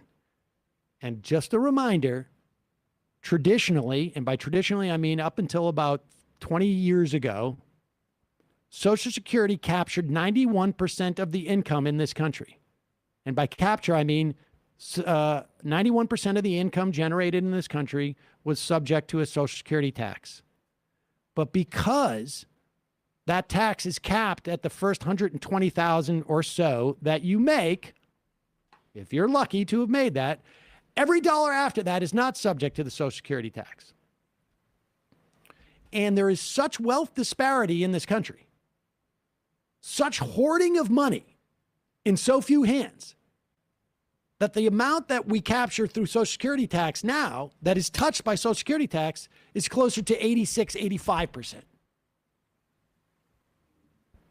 If we were to, some people suggest a donut hole between 120 and 250. I'm not quite clear on why, but okay. And then to tax above 250 or to tax above 120, it's just like you pay Social Security tax on what you make. Then Social Security would be solvent, or I should say the trust fund would be solvent until we all die. He wants it not to be mandatory spending, to be discretionary, so that Republicans can steal from you. Steal from you. That is the reality of it, because, as you say, it's self-funding. People pay into these programs, and it's untouchable for a reason, so that they can't, they can hack away at it. I get it, right? And they want to do so. They want to make it anemic so that it's easier for them to eliminate it altogether. But when they say they want to move it from mandatory spending into discretionary, that means they want to go into a pot that isn't supposed to be theirs and steal from you. Al Gore, when he ran, was mocked for saying the words lockbox. And what he was saying there is that we cannot allow the general fund to borrow money from Social Security, which happened. And George W. Bush went into a filing cabinet room and said, like, this is just an IOU. It's just a piece of paper. It's just written on a piece of paper. It doesn't mean anything. It was actually like a treasury note, which we have never defaulted on. They wanted to default on what we borrowed from the Social Security trust fund. And we should have had a lockbox. But the next thing is like, let's pretend that that money that comes in for Social Security funds Social Security, and let's use that to pay off the tax cuts we gave to rich people. That's it. That's what they want to do. And a reminder, and we had someone call in and say, how do you stop yourself from being blackpilled? And I understand it's hard, but the Democratic Party has come some way on this topic in particular, because people forget that Obama wanted to reduce Social Security and reduce the benefits that Social Security provided as a way to strike a deal with Mitch McConnell. Yep. after 2012, it was basically made politically impossible for him to do so because it should be the third rail of politics, as has been discussed. And he reevaluated his position on that. Well, the Democrats in the Senate also voted. It was a non-binding resolution to increase Social Security benefits rather than cut them via the cost of living increases. And so there is, yes. Is that, have you seen that increase? No, although there was a big increase for seniors because of the cost of living bump. But it doesn't happen overnight. But yes, if you want to look at a trend, definitely. But point being is that it was made politically impossible for him to do so, as it should be. Yep. As it should be. And if the Democrats really want to have a clearer message on this, using discretionary, whatever, it makes it a little more convoluted what Ron Johnson's doing there. But they should, of course, hammer this and have a uniform position on not just maintaining Medicare and Social Security, but expanding it.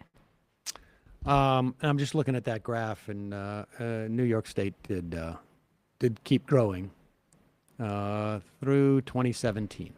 In 2018, it dropped a little bit. I think right after Cuomo cut taxes on corporations. That's weird. Okay. Let's go do some IMs. We'll get out of here 10, and that's it. Folks, I'm sorry. Tomo Flink, happy Friends Day Wednesday, folks. Great stuff, Kansas. An update regarding the Tory leadership race here in Britain. The final round of voting set to be continued with the results announced on September 5th. The rank-and-file members of the Tory party are deciding between Liz Truss, who's been channeling her inner Margaret Thatcher, and Rishi Sunak, who's been waging a war on wokeness. Also, I know the NFL season starts soon, and that concussion is still a point of contention. World Rugby is currently being sued by several former professional players for failing to protect players from the effects of repeated concussions. One of the plaintiffs, Steve Thompson, won the 2003 Rugby's World Cup with England, but can't remember it. Oh, jeez.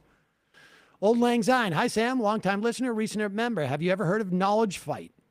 They do a Yes, we've gotten 100 of those. I think we've invited them on for next Friday, right? Okay. Vermont Ben. This guy is insufferable. Regarding John's San Antonio call yesterday and his mention of Vermont as a potential progressive pickup in the House, Becca Balint, current Vermont Senate pro tem, has the edge in the Dem primary and is a Bernie-style progressive. She has Bernie's endorsement, campaigned with him across the state, also endorsed by Warren and Jayapal. She also has some PACs and outside groups, which is agitated to her competitive Molly Gray. All right. Primary day is August 9th. I'll call then to give everyone an update. All right, thank you. Benny Shabib, don't you hate when those SFers curse in their chats? The left is effing best. Okay. Sam's hanging Chad. I'm not getting good vibes about the race Nomiki's running in. Yesterday on the Surfs, Lance showed a clip where Gonzalez asked a good question about Crowley's financial backers. The host ignored it and allowed Crowley to ask a question instead. Crowley's question was basically, Nomi tells us all why you are so amazing. I don't know. I've always supported Nomi, but I just don't get what's going on here. I don't get what that is. We talked about that last night on Left Reckoning Patreon. There was a clip. I don't think it was. They didn't let the response to Gonzalez. I think it was an edited clip showing different candidates' final questions for other candidates. And Gonzalez's was to Crowley. Crowley was asking Nomiki about her work with, I think, Matriarch PAC. And Nomiki asked Gonzalez why she didn't sign the clean campaign pledge. Ash Manson. After several plugs, Matt finally convinced me to join Truth Social. Why do I feel the sudden urge to hang Mike Pence? LASIK eye surgery has gone way up since I got it for $2,100 in 2010. We should check on that because they always use LASIK eye surgery as and it's almost like they don't hear themselves. All non-essential medical treatments have gone down. But essential ones, okay, Medicare for All will not cover non-essential medical treatments. How's that? That's literally Bernie's proposal, is that, plastic surgery, whatever cosmetic, is not included. Okay, great. The insurance companies can have a field day with that new marketplace. Jake the teacher. Our affluent school districts are tops in the nation. Our impoverished districts are low performing, so averages are deceiving. P.S. Larry Sharp is a madman. He's wrong. New York has great disparities between high and low. Citing an average erases the impoverished. Dave from Jamaica. Libertarians are like Christians. There are so many versions I can keep track. Trying not to be mean, but is there such a thing that a libertarian that understands reality? I think he was about as close as we've got. Honestly. He definitely understood that, like, he had to get, there's a lot of, like, what do they call it? Gish galloping. And, like, I'm asking him about, I'm not saying it's the only thing. It's just one part of my plan to drop people off at NGOs. But it was the first thing you mentioned. Yeah, like, let's prioritize things that why are you bringing up things that are not the center point of my plan? No, I'm trying to answer you. You have questions. I have answers. And I'll start you have with questions. I have answers. with the marginal answers to that question and imply that I have actual big ones that address the issue in a scalable way. Judy Giuliani. Yes, that's what we need, a less educated population. Does he love having cake and eating it too? The rich go to their doctors because they want to avoid the rest of us. That was rough. I also get the feeling libertarians aren't talking about their kids going to these nonprofits. Also, how do true libertarians feel about, like, government bonds and things like that, or bonds systems that are supposed to pay things out? I don't think they mind, an investment vehicle. It's just like, wait. But what if it's state-run? But I don't understand, like, if you're looking, like, why would someone who can get 2% on a bond decide, like, no, I want to get 2% from a fund? And why not both? Like, so a bond is going to preclude a landlord from price gouging? No, they would just use the bond and then also price gouge. Yeah, no, that's crazy. Yeah. Middle America, I hate these debates. Well, we don't have them that often. But one Jonathan person Armstead. loves them. Larry lost me, as most politicians do, when he said he was personally against abortion but would not outlaw it. That was my I've favorite always part. found that hard to believe. It's like a candidate saying, I'm not able to be bribed, but I'm going to accept money from any billionaires for no reason whatsoever. I mean, like, I feel like Biden has said that in the past. Teacher J. Common misconception with overseas bases being considered part of the U.S. The land is leased to the U.S., and the country agrees to allow that military to follow U.S. laws on that land. It isn't considered part of the U.S. Being born on these bases does not guarantee U.S. citizenship. You get U.S. citizenship by a parent being a U.S. citizen, not from being born on the base. Knowing several people with dual citizenship by being born on bases overseas, too. Interesting. All right. Fair enough. Critical waste theory. I'm not surprised that Missouri Dem voters didn't support the progressive candidate. I'm pissed that they didn't even vote for Claire McCaskill. They voted for a dumb Claire McCaskill. Maybe Kuntz will run against Nazi boy Holly in 24. When God gives you lemons, find a new God. This Claire McCaskill would know what Citizens United was. Right, honestly. 5 bludgeon. Scam schools won't happen because scams are famous for only working the one time. That was also great. Just let kids get scammed earlier and they'll never get scammed They'll again. learn a lesson. Of course. Right. That's the classic, like, that's why you don't need to license doctors. As soon as word gets around Why that don't- they kill people, nobody's going to go anymore. Why don't we just make pre-K the one where you give the kid, like, $10,000 and they get to decide on a private pre-K? Yeah. Well, exactly. It's crazy. The average Singaporean is a millionaire in U.S. dollars. Scipio. Larry's a nerd. Your left testicle. Sam, I disagree with your take early. Graduation is depriving people necessarily of 2 years of high school. If the test is self-selecting as opposed to mandatory, you simply provided an alternative route to getting out early. I doubt it actually reduces the dropout rate or improves educational returns, but there isn't a deprivation without a mandate. It becomes an option. We have early graduation options here in Georgia and early college options, and this hasn't severely impacted the typical track students take, but students who go that route tend to like it. Oh, we have that in New York. I know people up in the Hudson area who spent their last, high school year in a community college. We have that already in New York. This is a way of transferring public funds into private schools. That's what this is. That's what it is. First off, what private school do you know costs $10,000 a year? Right? You said $20,000. We'll give it to these kids. What private schools do you know that cost $10,000 a year? Mostly parochial, I think, is what would it be? I don't know. Do Catholic schools cost less? Catholic schools tend to cost less. Parochial Right. schools. Yeah. But private schools, I mean, we'll teach those kids how to make good decisions. I don't think if they there's have babies or not. I don't think there's a private school in the city that isn't like $50,000 or something. I mean, I may be overstating it or I may be understating it, but not by much. Other than that, you're spot on. I think the biggest point is you actually have questions relating to a theory of society, while Mr. Sharp isn't concerned with any concepts that level the community. It's perceived to be end tax rates and pies. All right. You didn't even get to the care caboose. Oh, yeah. Jeez. You know what the care caboose is? Is that what it is? Yes. It was something caboose, yeah. Yes, the care caboose is his plan to house homeless people on the last subway car. In all our subways. I mean, it's better than kicking them out. It's definitely better than kicking them out. But it's also sort of like, we're going to put them into this sort of ghetto and keep them moving around. And keep them moving around underground. Why can't they just have housing? Also, just I said this to Matt earlier, and I just want to be clear. Like, it's also basically Snowpiercer. It is exactly It's like just that, Snowpiercer. which is a like a critique of capitalism. There'd be services on there except for bathrooms. Yeah. Right. Yeah. Oh my God. Just imagine. I can't believe I didn't bring that up. I'm sorry, folks. I thought I asked a simple question about education, and then like 45 minutes later, he's going. And then what we do is we incentivize these tax cuts by doing these tax cuts. Yeah. By the way, I'm looking at the cost of elite education NYC annual tuition.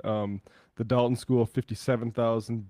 Brearley School, 58. Nightingale, 59. Missed it by that much. It's all about $60,000 a Okay, year. there you go. So you got about a third of what you need for 1 year of those schools with $20,000. Yeah. Well, I mean, yeah. Murray the Orc.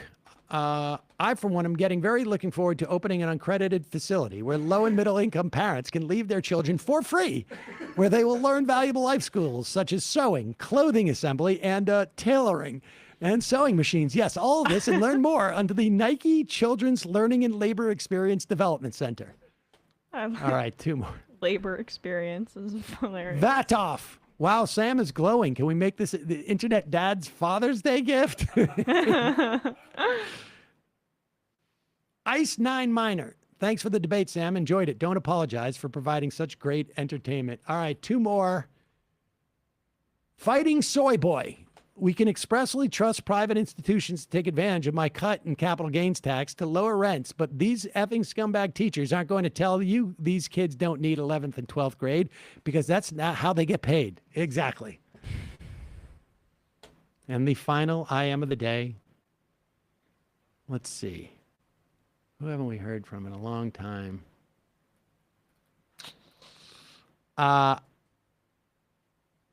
Fair enough. Mickey 7.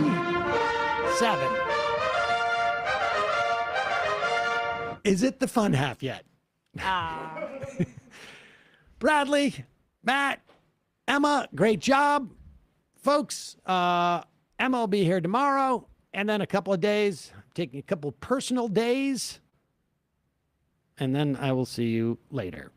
Tuesday. Bye-bye. Yes.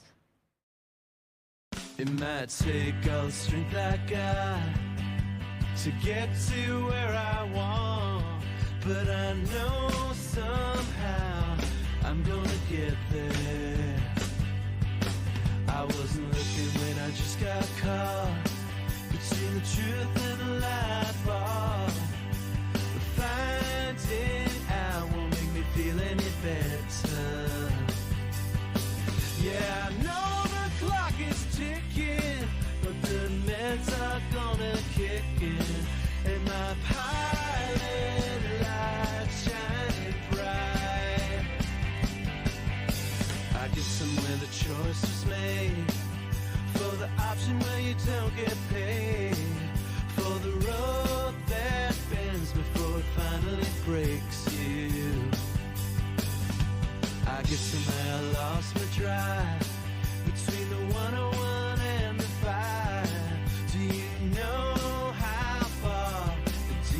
takes